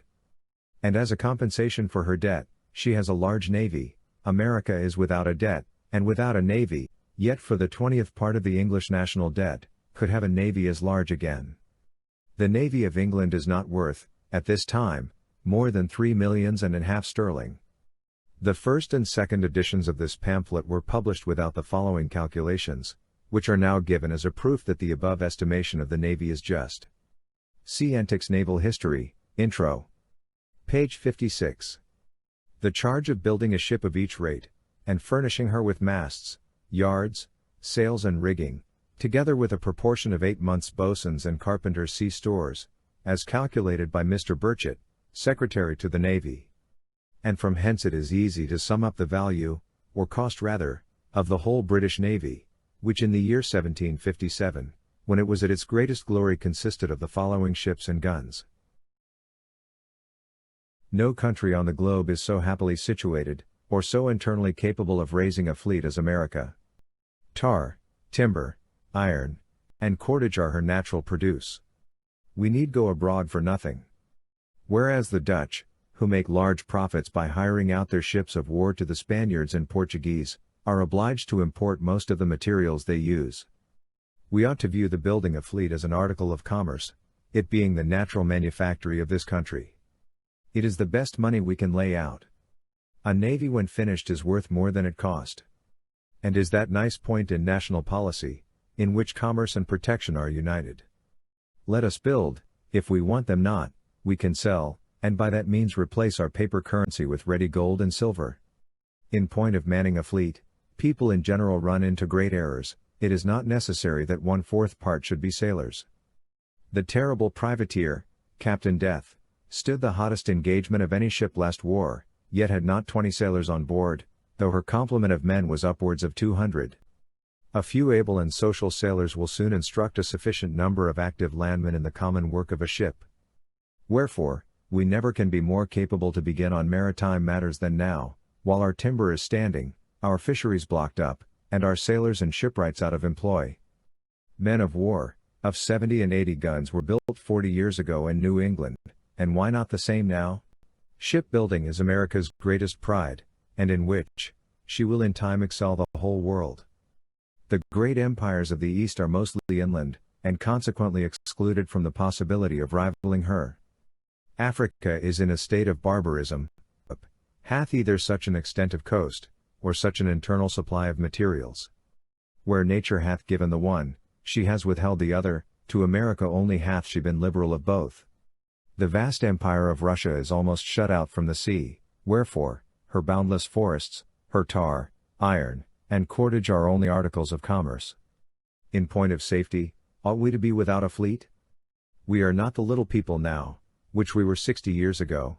At that time we might have trusted our property in the streets, or fields rather, and slept securely without locks or bolts to our doors or windows. The case now is altered, and our methods of defense ought to improve with our increase of property. A common pirate, 12 months ago, might have come up the Delaware, and laid the city of Philadelphia under instant contribution, for what sum he pleased, and the same might have happened to other places. Nay, any daring fellow, in a brig of 14 or 16 guns, might have robbed the whole continent, and carried off 500,000 of money. These are circumstances which demand our attention, and point out the necessity of naval protection. Some, perhaps, will say, that after we have made it up with Britain, she will protect us. Can we be so unwise as to mean, that she shall keep a navy in our harbors for that purpose? Common sense will tell us, that the power which hath endeavored to subdue us, is of all others, the most improper to defend us. Conquest may be effected under the pretense of friendship, and ourselves, after a long and brave resistance, be at last cheated into slavery. And if her ships are not to be admitted into our harbors, I would ask, how is she to protect us? A navy 3,000 or 4,000 miles off can be of little use, and on sudden emergencies, none at all. Wherefore, if we must hereafter protect ourselves, why not do it for ourselves? Why do it for another? The English list of ships of war is long and formidable, but not a tenth part of them are at any one time fit for service, numbers of them not in being, yet their names are pompously continued in the list, if only a plank be left of the ship, and not a fifth part, of such as are fit for service, can be spared on any one station at one time. The East and West Indies, Mediterranean, Africa, and other parts over which Britain extends her claim, make large demands upon her navy. From a mixture of prejudice and inattention, we have contracted a false notion respecting the Navy of England, and have talked as if we should have the whole of it to encounter at once, and for that reason, supposed, that we must have one as large, which not being instantly practicable, have been made use of by a set of disguised Tories to discourage our beginning thereon. Nothing can be farther from truth than this, for if America had only a 20th part of the naval force of Britain, she would be by far an overmatch for her, because, as we neither have, nor claim any foreign dominion, our whole force would be employed on our own coast, where we should, in the long run, have 2 to 1 the advantage of those who had 3,000 or 4,000 miles to sail over, before they could attack us, and the same distance to return in order to refit and recruit. And although Britain by her fleet, hath a check over our trade to Europe, we have as large a one over her trade to the West Indies, which, by laying in the neighborhood of the continent, is entirely at its mercy. Some method might be fallen on to keep up a naval force in time of peace, if we should not judge it necessary to support a constant navy. If premiums were to be given to merchants, to build and employ in their service ships mounted with 20, 30, 40 or 50 guns, the premiums to be in proportion to the loss of bulk to the merchants, 50 or 60 of those ships, with a few guard ships on constant duty, would keep up a sufficient navy, and that without burdening ourselves with the evil so loudly complained of in England, of suffering their fleet, in time of peace to lie rotting in the docks. To unite the sinews of commerce and defense is sound policy, for when our strength and our riches play into each other's hand, we need fear no external enemy. In almost every article of defense we abound. Hemp flourishes even to rankness, so that we need not want cordage. Our iron is superior to that of other countries. Our small arms equal to any in the world. Cannon we can cast at pleasure. Saltpeter and gunpowder we are every day producing. Our knowledge is hourly improving. Resolution is our inherent character, and courage hath never yet forsaken us. Wherefore, what is it that we want? Why is it that we hesitate? From Britain we can expect nothing but ruin. If she is once admitted to the government of America again, this continent will not be worth living in. Jealousies will be always arising, insurrections will be constantly happening, and who will go forth to quell them? Who will venture his life to reduce his own countrymen to a foreign obedience? The difference between Pennsylvania and Connecticut, respecting some unlocated lands, shows the insignificance of a British government, and fully proves that nothing but continental authority can regulate continental matters. Another reason why the present time is preferable to all others is that the fewer our land there is yet unoccupied, which instead of being lavished by the king on his worthless dependents, may be hereafter applied, not only to the discharge of the present debt, but to the constant support of government. No nation under heaven hath such an advantage as this. The infant state of the colonies, as it is called, so far from being against, is an argument in favor of independence. We are sufficiently numerous, and were we more so, we might be less united. It is a matter worthy of observation, that the more a country is peopled, the smaller their armies are. In military numbers, the ancients far exceeded the moderns, and the reason is evident. For trade being the consequence of population, men become too much absorbed thereby to attend to anything else. Commerce diminishes the spirit, both of patriotism and military defense. And history sufficiently informs us, that the bravest achievements were always accomplished in the nonage of a nation. With the increase of commerce, England hath lost its spirit. The city of London, notwithstanding its numbers, submits to continued insults with the patience of a coward. The more men have to lose, the less willing are they to venture. The rich are in general slaves to fear, and submit to courtly power with the trembling duplicity of a spaniel. Youth is the seed time of good habits, as well in nations as in individuals. It might be difficult, if not impossible, to form the continent into one government half a century hence. The vast variety of interests, occasioned by an increase of trade and population, would create confusion. Colony would be against colony. Each being able might scorn each other's assistance, and while the proud and foolish gloried in their little distinctions, the wise would lament, that the union had not been formed before. Wherefore, the present time is the true time for establishing it. The intimacy which is contracted in infancy, and the friendship which is formed in misfortune, are, of all others, the most lasting and unalterable. Our present union is marked with both these characters. We are young and we have been distressed, but our concord hath withstood our troubles, and fixes a memorable area for posterity to glory in. The present time, likewise, is that peculiar time, which never happens to a nation but once, viz. the time of forming itself into a government. Most nations have let slip the opportunity, and by that means have been compelled to receive laws from their conquerors, instead of making laws for themselves. First, they had a king, and then a form of government, whereas, the articles or charter of government, should be formed first, and men delegated to execute them afterward. But from the errors of other nations, let us learn wisdom, and lay hold of the present opportunity, to begin government at the right end. When William the Conqueror subdued England, he gave them law at the point of the sword, and until we consent, that the seat of government in America, be legally and authoritatively occupied, we shall be in danger of having it filled by some fortunate ruffian, who may treat us in the same manner, and then, where will be our freedom? Where our property? As to religion, I hold it to be the indispensable duty of all government, to protect all conscientious professors thereof, and I know of no other business which government hath to do therewith. Let a man throw aside that narrowness of soul, that selfishness of principle, which the niggards of all professions are so unwilling to part with, and he will be at once delivered of his fears on that head. Suspicion is the companion of mean souls, and the bane of all good society. For myself, I fully and conscientiously believe, that it is the will of the Almighty, that there should be diversity of religious opinions among us. It affords a larger field for our Christian kindness. Were we all of one way of thinking, our religious dispositions would want matter for probation, and on this liberal principle, I look on the various denominations among us, to be like children of the same family, differing only, in what is called, their Christian names.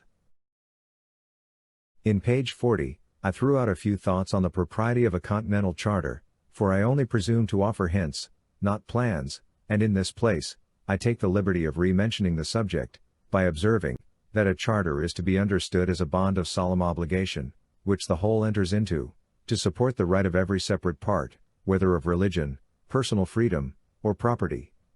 A firm bargain and a right reckoning make long friends. In a former page I likewise mentioned the necessity of a large and equal representation, and there is no political matter which more deserves our attention. A small number of electors, or a small number of representatives, are equally dangerous. But if the number of the representatives be not only small, but unequal, the danger is increased. As an instance of this, I mention the following: when the Associators' petition was before the House of Assembly of Pennsylvania, 28 members only were present, all the Bucks County members, being 8, voted against it, and had 7 of the Chester members done the same, this whole province had been governed by 2 counties only, and this danger it is always exposed to. The unwarrantable stretch likewise, which that House made in their last sitting, to gain an undue authority over the delegates of that province, ought to warn the people at large, how they trust power out of their own hands. A set of instructions for the delegates were put together, which in point of sense and business would have dishonored a schoolboy, and after being approved by a very few without doors, were chaos, and there passed in behalf of the whole colony, whereas, did the whole colony know, with what ill will that House hath entered on some necessary public measures, they would not hesitate a moment to think them unworthy of such a trust. Immediate necessity makes many things convenient, which if continued would grow into oppressions. Expedience and right are different things.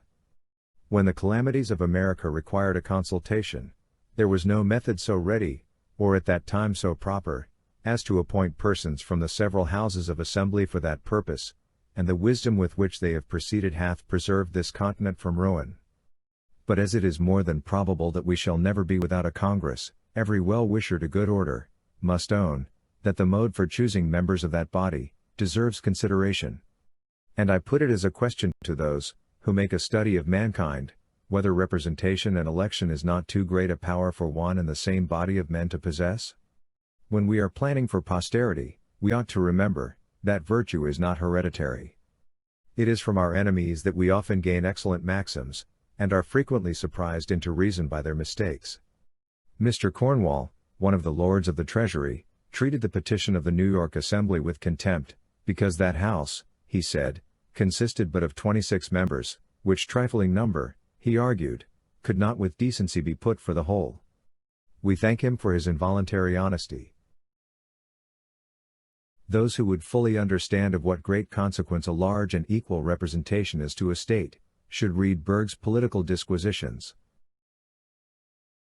To conclude, however strange it may appear to some, or however unwilling they may be to think so, matters not, but many strong and striking reasons may be given, to show, that nothing can settle our affairs so expeditiously as an open and determined declaration for independence. Some of which are: First, it is the custom of nations, when any two are at war, for some other powers, not engaged in the quarrel, to step in as mediators, and bring about the preliminaries of a peace, but while America calls herself the subject of Great Britain, no power, however well disposed she may be, can offer her mediation. Wherefore, in our present state we may quarrel on forever. Secondly, it is unreasonable to suppose, that France or Spain will give us any kind of assistance, if we mean only, to make use of that assistance for the purpose of repairing the breach, and strengthening the connection between Britain and America. The powers would be sufferers by the consequences. Thirdly, while we profess ourselves the subjects of Britain, we must, in the eye of foreign nations, be considered as rebels.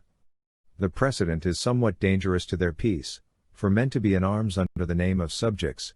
We, on the spot, can solve the paradox, but to unite resistance and subjection, requires an idea much too refined for common understanding.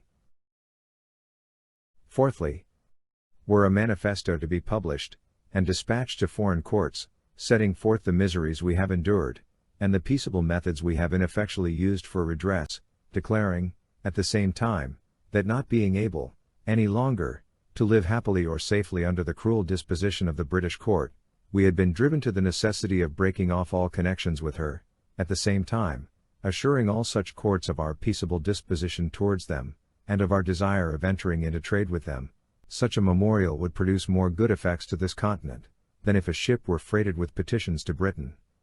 Under our present denomination of British subjects, we can neither be received nor heard abroad.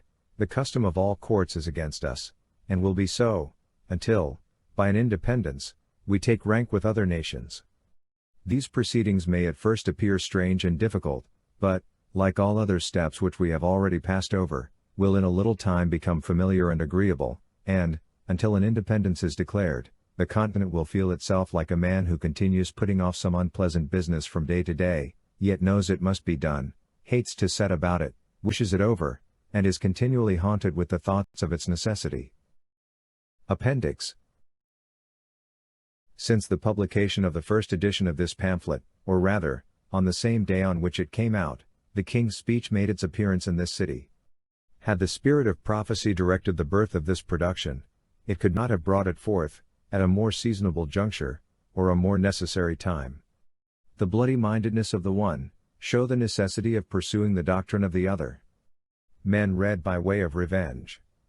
And the speech, instead of terrifying, prepared a way for the manly principles of independence. Ceremony, and even silence, from whatever motive they may arise, have a hurtful tendency, when they give the least degree of countenance to base and wicked performances. Wherefore, if this maxim be admitted, it naturally follows, that the king's speech, as being a piece of finished villainy, deserved, and still deserves, a general execration both by the Congress and the people. Yet, as the domestic tranquility of a nation, depends greatly, on the chastity of what may properly be called national manners, it is often better, to pass some things over in silent disdain, than to make use of such new methods of dislike, as might introduce the least innovation, on that guardian of our peace and safety.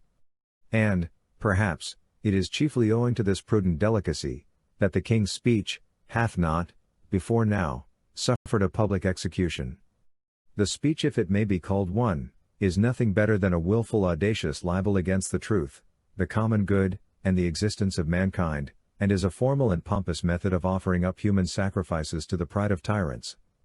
But this general massacre of mankind, is one of the privileges, and the certain consequence of kings, for as nature knows them not, they know not her, and although they are beings of our own creating, they know not us, and are become the gods of their creators. The speech hath one good quality, which is, that it is not calculated to deceive, neither can we, even if we would, be deceived by it. Brutality and tyranny appear on the face of it. It leaves us at no loss, and every line convinces, even in the moment of reading, that he, who hunts the woods for prey, the naked and untutored Indian, is less a savage than the King of Britain.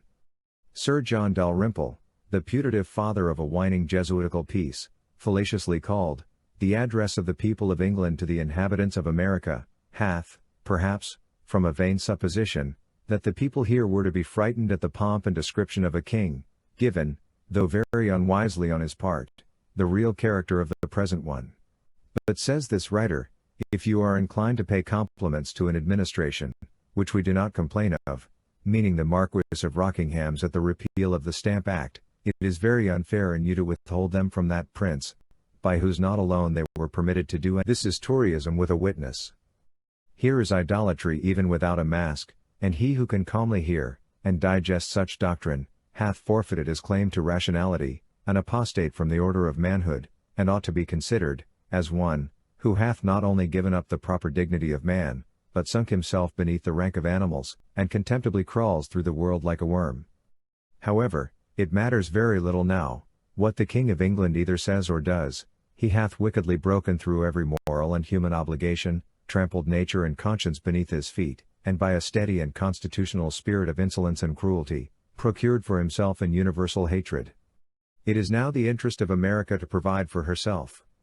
She hath already a large and young family, whom it is more her duty to take care of, than to be granting away her property, to support a power who is become a reproach to the names of men and Christians, ye, whose office it is to watch over the morals of a nation, of whatsoever sect or denomination ye are of, as well as ye, who are more immediately the guardians of the public liberty. If ye wish to preserve your native country uncontaminated by European corruption, ye must in secret wish a separation, but leaving the moral part to private reflection, I shall chiefly confine my farther remarks to the following heads.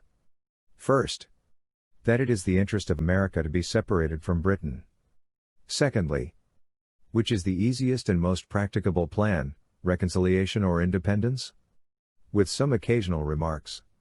In support of the first, I could, if I judged it proper, produce the opinion of some of the ablest and most experienced men on this continent, and whose sentiments, on that head, are not yet publicly known. It is in reality a self-evident position, for no nation in a state of foreign dependence, limited in its commerce, and cramped and fettered in its legislative powers, can ever arrive at any material eminence. America doth not yet know what opulence is, and although the progress which she hath made stands unparalleled in the history of other nations, it is but childhood, compared with what she would be capable of arriving at, had she, as she ought to have, the legislative powers in her own hands. England is, at this time, proudly coveting what would do her no good, were she to accomplish it, and the continent hesitating on a matter, which will be her final ruin if neglected. It is the commerce and not the conquest of America, by which England is to be benefited, and that would in a great measure continue, were the countries as independent of each other as France and Spain, because in many articles, neither can go to a better market. But it is the independence of this country of Britain or any other, which is now the main and only object worthy of contention, and which, like all other truths discovered by necessity, will appear clearer and stronger every day. First, because it will come to that one time or other. Secondly, because, the longer it is delayed the harder it will be to accomplish. I have frequently amused myself both in public and private companies, with silently remarking, the specious errors of those who speak without reflecting. And among the many which I have heard, the following seems the most general, viz. That had this rupture happened 40 or 50 years hence, instead of now, the continent would have been more able to have shaken off the dependence. To which I reply, that our military ability, at this time, arises from the experience gained in the last war, and which in 40 or 50 years' time, would have been totally extinct. The continent, would not, by that time, have had a general, or even a military officer left, and we, or those who may succeed us, would have been as ignorant of martial matters as the ancient Indians, and this single position, closely attended to, will unanswerably prove, that the present time is preferable to all others. The argument turns thus: at the conclusion of the last war, we had experience, but wanted numbers, and 40 or 50 years hence, we should have numbers, without experience, wherefore, the proper point of time, must be some particular point between the two extremes, in which a sufficiency of the former remains, and a proper increase of the latter is obtained, and that point of time is the present time. The reader will pardon this digression, as it does not properly come under the head I first set out with, and to which I again return by the following position, viz. Should affairs be patched up with Britain, and she to remain the governing and sovereign power of America, which, as matters are now circumstanced, is giving up the point entirely, we shall deprive ourselves of the very means of sinking the debt we have, or may contract. The value of the back lands which some of the provinces are clandestinely deprived of, by the unjust extension of the limits of Canada, valued only at £5 sterling per 100 acres, amount to upwards of 25 millions, Pennsylvania currency, and the quit rents at 1 penny sterling per acre, to 2 millions yearly. It is by the sale of those lands that the debt may be sunk, without burthen to any, and the quit rent reserved thereon, will always lessen, and in time, will wholly support the yearly expense of government. It matters not how long the debt is in paying, so that the lands when sold be applied to the discharge execution of which, the Congress for the time being, will be the Continental trustees. I proceed now to the second head, viz. Which is the easiest and most practicable plan, reconciliation or independence, with some occasional remarks. He who takes nature for his guide is not easily beaten out of his argument, and on that ground, I answer generally, that independence being a single simple line, contained within ourselves, and reconciliation, a matter exceedingly perplexed and complicated, and in which, a treacherous capricious court is to interfere, gives the answer without a doubt. The present state of America is truly alarming to every man who is capable of reflection.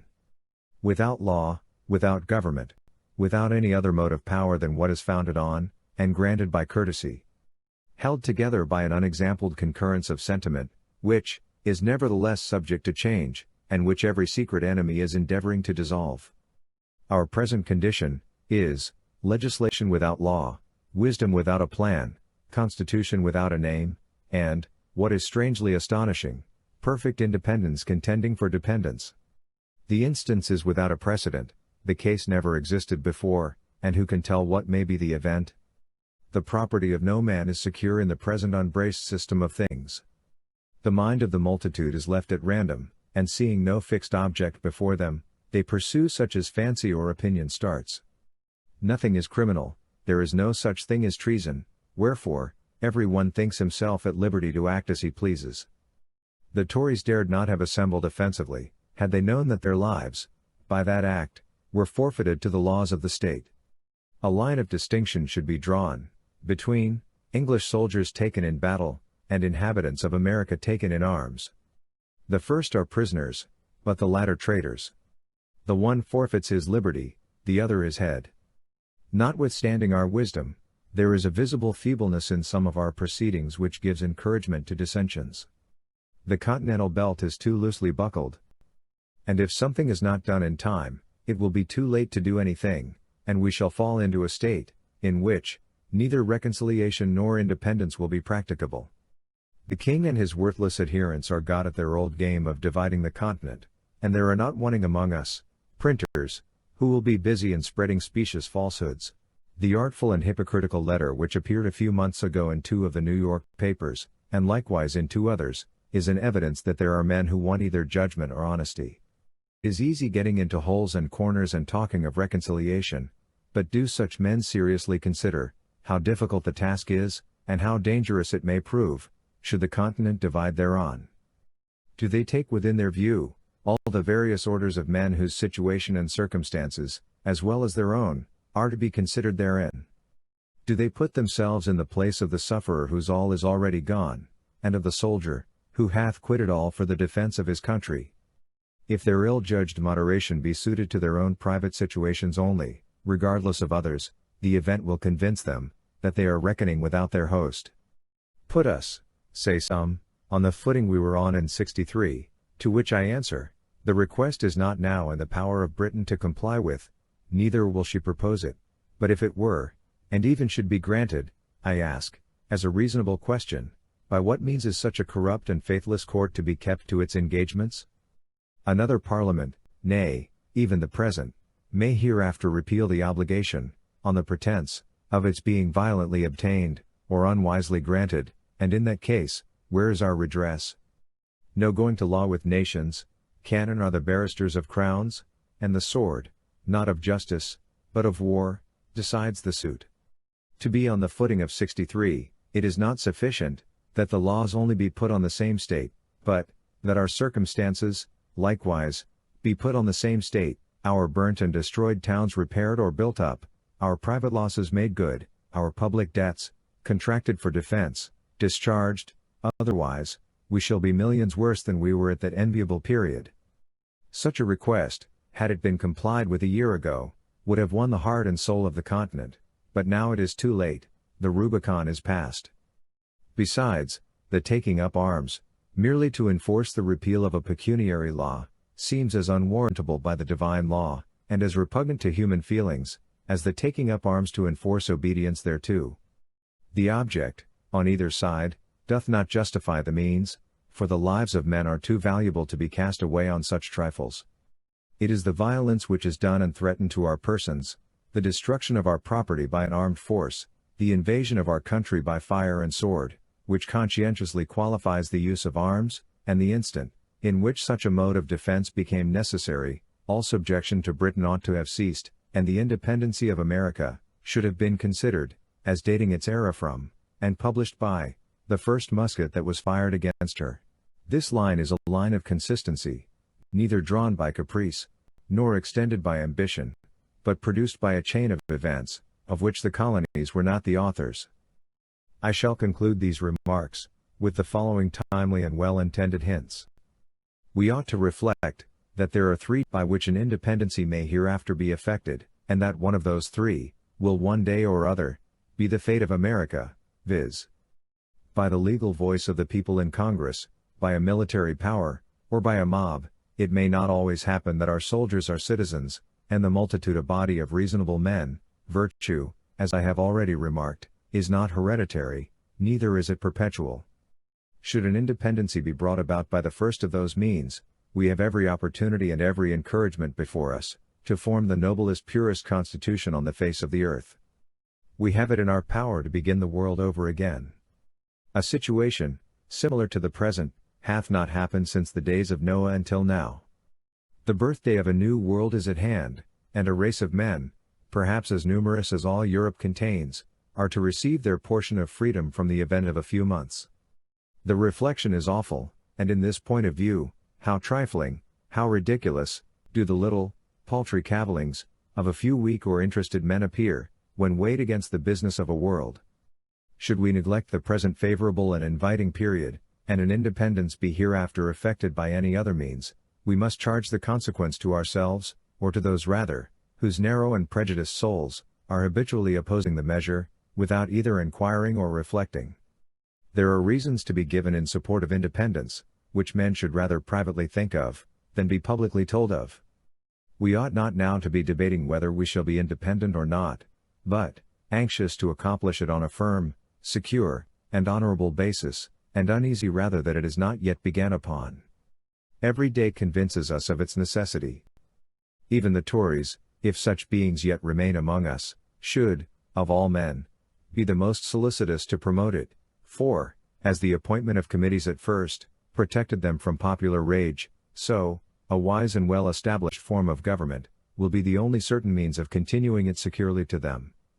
Wherefore, if they have not virtue enough to be Whigs, they ought to have prudence enough to wish for independence.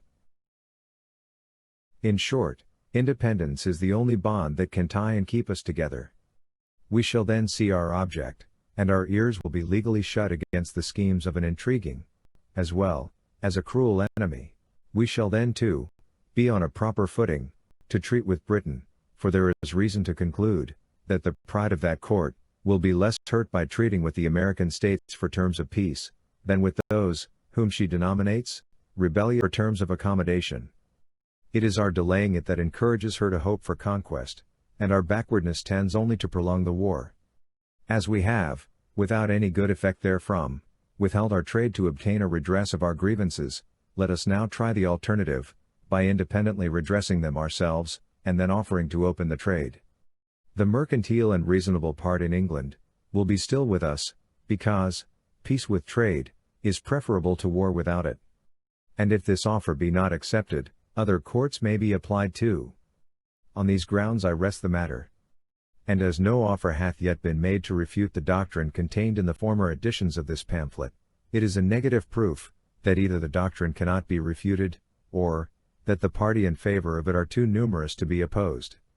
Wherefore, instead of gazing at each other with suspicious or doubtful curiosity, let each of us hold out to his neighbor the hearty hand of friendship, and unite in drawing a line, which, like an act of oblivion, shall bury in forgetfulness every former dissension. Let the names of Whig and Tory be extinct, and let none other be heard among us than those of a good citizen, an open and resolute friend, and a virtuous supporter of the rights of mankind and of the free and independent states of America. To the representatives of the religious society of the people called Quakers, or to so many of them as were concerned in publishing the late piece, entitled The Ancient Testimony and Principles of the People called Quakers Renewed, with respect to the King and Government, and touching the commotions now prevailing in these and other parts of America, addressed to the people in general. The writer of this is one of those few who never dishonors religion either by ridiculing or cavilling at any denomination whatsoever. To God, and not to man, are all men accountable on the score of religion. Wherefore, this epistle is not so properly addressed to you as a religious, but as a political body, dabbling in matters which the professed quietude of your principles instruct you not to meddle with. As you have, without a proper authority for so doing, put yourselves in the place of the whole body of the Quakers, so, the writer of this, in order to be on an equal rank with yourselves, is under the necessity of putting himself in the place of all those who approve the very writings and principles against which your testimony is directed. And he hath chosen this singular situation, in order that you might discover in him that presumption of character which you cannot see in yourselves. For neither he nor you can have any claim or title to political representation. When men have departed from the right, it is no wonder that they stumble and fall. And it is evident from the manner in which ye have managed your testimony, that politics, as a religious body of men, is not your proper walk, for however well adapted it might appear to you, it is, nevertheless, a jumble of good and bad put unwisely together, and the conclusion drawn therefrom, both unnatural and unjust. The 2 first pages, and the whole doth not make 4, we give you credit for, and expect the same civility from you, because the love and desire of peace is not confined to Quakerism, it is the natural, as well the religious wish of all denominations of men. And on this ground, as men laboring to establish an independent constitution of our own, do we exceed all others in our hope, and aim. Our plan is peace forever. We are tired of contention with Britain, and can see no real end to it but in a final separation. We act consistently, because for the sake of introducing an endless and uninterrupted peace, do we bear the evils and burthens of the present day. We are endeavoring, and will steadily continue to endeavor, to separate and dissolve a connection which hath already filled our land with blood, and which, while the name of it remains, will be the fatal cause of future mischiefs to both countries. We fight neither for revenge nor conquest, neither from pride nor passion, We are not insulting the world with our fleets and armies, nor ravaging the globe for plunder. Beneath the shade of our own vines are we attacked, in our own houses, and on our own lands, is the violence committed against us. We view our enemies in the character of highwaymen and housebreakers, and having no defense for ourselves in the civil law, are obliged to punish them by the military one, and apply the sword, in the very case, where you have before now, applied the halter. Perhaps we feel for the ruined and insulted sufferers in all and every part of the continent, with a degree of tenderness which hath not yet made its way into some of your bosoms. But be ye sure that ye mistake not the cause and ground of your testimony. Call not coldness of soul, religion, nor put the bigot in the place of the Christian. O ye partial ministers of your own acknowledged principles! If the bearing arms be sinful, the first going to war must be more so, by all the difference between wilful attack and unavoidable defense. Wherefore, if ye really preach from conscience, and mean not to make a political hobbyhorse of your religion, convince the world thereof, by proclaiming your doctrine to our enemies, for they likewise bear arms. Give us proof of your sincerity by publishing it at St. James's, to the commanders to the admirals and captains who are piratically ravaging our coasts, and to all the murdering miscreants who are acting in authority under him whom ye profess to serve. Had ye the honest soul of Berkeley, ye would preach repentance to your king, ye would tell the royal wretch his sins, and warn him of eternal ruin. Ye would not spend your partial invectives against the injured and the insulted only, but, like faithful ministers, would cry aloud and spare none. Say not that ye are persecuted, neither endeavor to make us the authors of that reproach, which, ye are bringing upon yourselves, for we testify unto all men, that we do not complain against you because ye are Quakers, but because ye pretend to be and are not Quakers. Thou hast tasted of prosperity and adversity, thou knowest what it is to be banished thy native country, to be overruled as well as to rule, and set upon the throne, and being oppressed thou hast reason to know how hateful the oppressor is both to God and man, if after all these warnings and advertisements, thou dost not turn unto the Lord with all thy heart, but forget him who remembered thee in thy distress, and give up thyself to follow lust and vanity, surely great will be thy condemnation.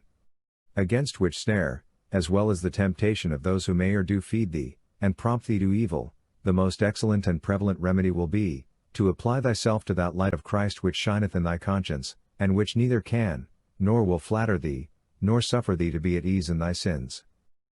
Berkeley's Address to Charles II. Alas! It seems by the particular tendency of some part of your testimony, and other parts of your conduct, as if all sin was reduced to, and comprehended in, the act of bearing arms, and that by the people only. Ye appear to us, to have mistaken party for conscience, because the general tenor of your actions wants uniformity, and it is exceedingly difficult to us to give credit to many of your pretended scruples, because we see them made by the same men, who, in the very instant that they are exclaiming against the mammon of this world, are nevertheless hunting after it with a step as steady as time, and an appetite as keen as death. The quotation which ye have made from Proverbs, in the 3rd page of your testimony, that, when a man's ways please the Lord, he maketh even his enemies to be at peace with him, is very unwisely chosen on your part, because it amounts to a proof that the king's ways, whom ye are desirous of supporting, do not please the Lord, otherwise, his reign would be in peace. I now proceed to the latter part of your testimony, and that, for which all the foregoing seems only an introduction, viz. It hath ever been our judgment and principle, since we were called to profess the light of Christ Jesus, manifested in our consciences unto this day, that the setting up and putting down kings and governments, is God's peculiar prerogative, for causes best known to himself, and that it is not our business to have any hand or contrivance therein, nor bodies above our station, much less to plot and contrive the ruin, or overturn of any of them, but to pray for the king, and safety of our nation, and good of all men, that we may live a peaceable and quiet life, in all godliness and honesty, under the government which God is pleased to set over us. If these are really your principles, why do ye not abide by them? Why do ye not leave that, which ye call God's work, to be managed by himself?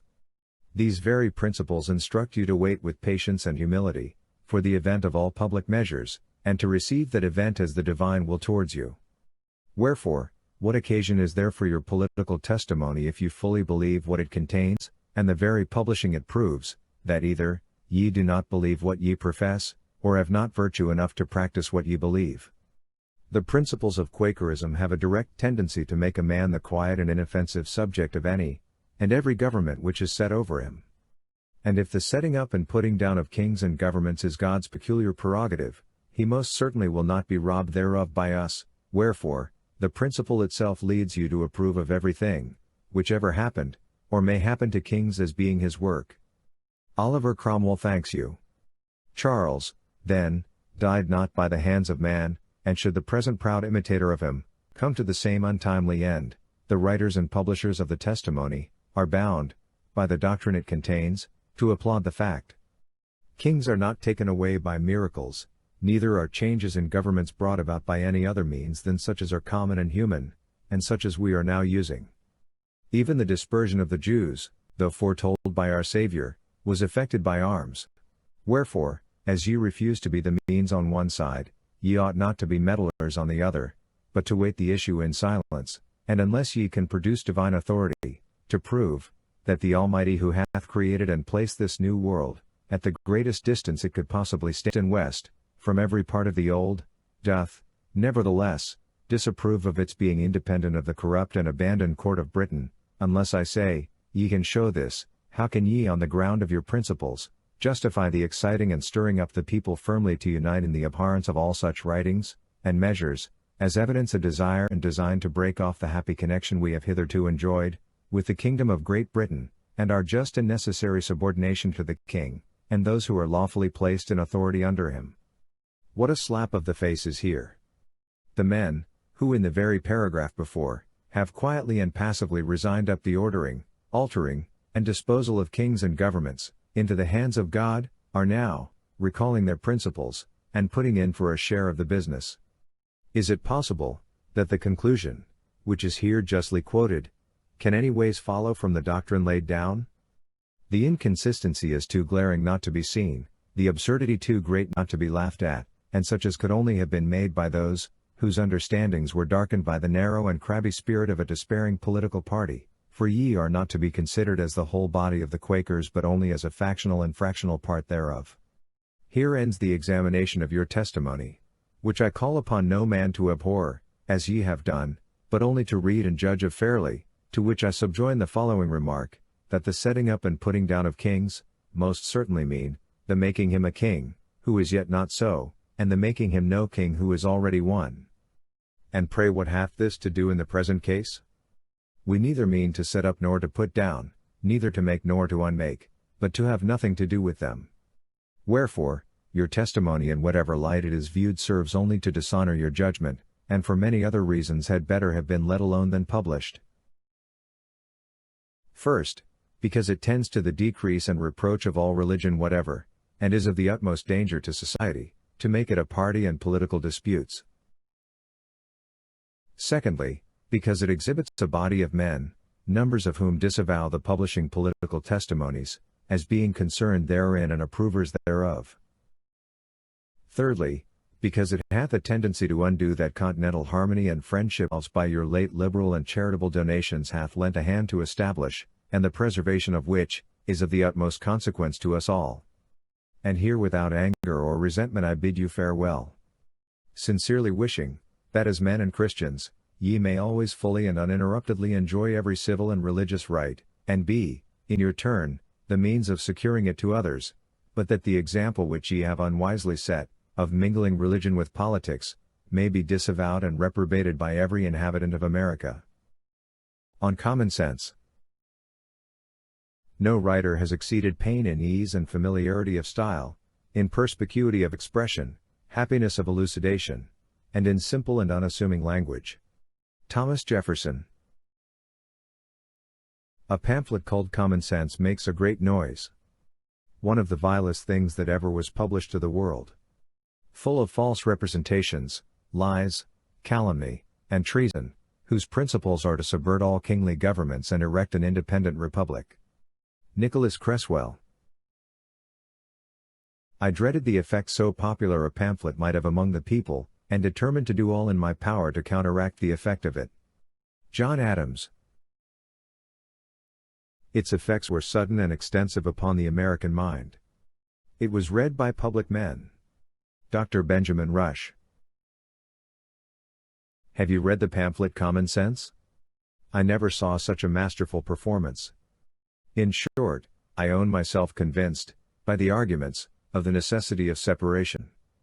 General Charles Lee.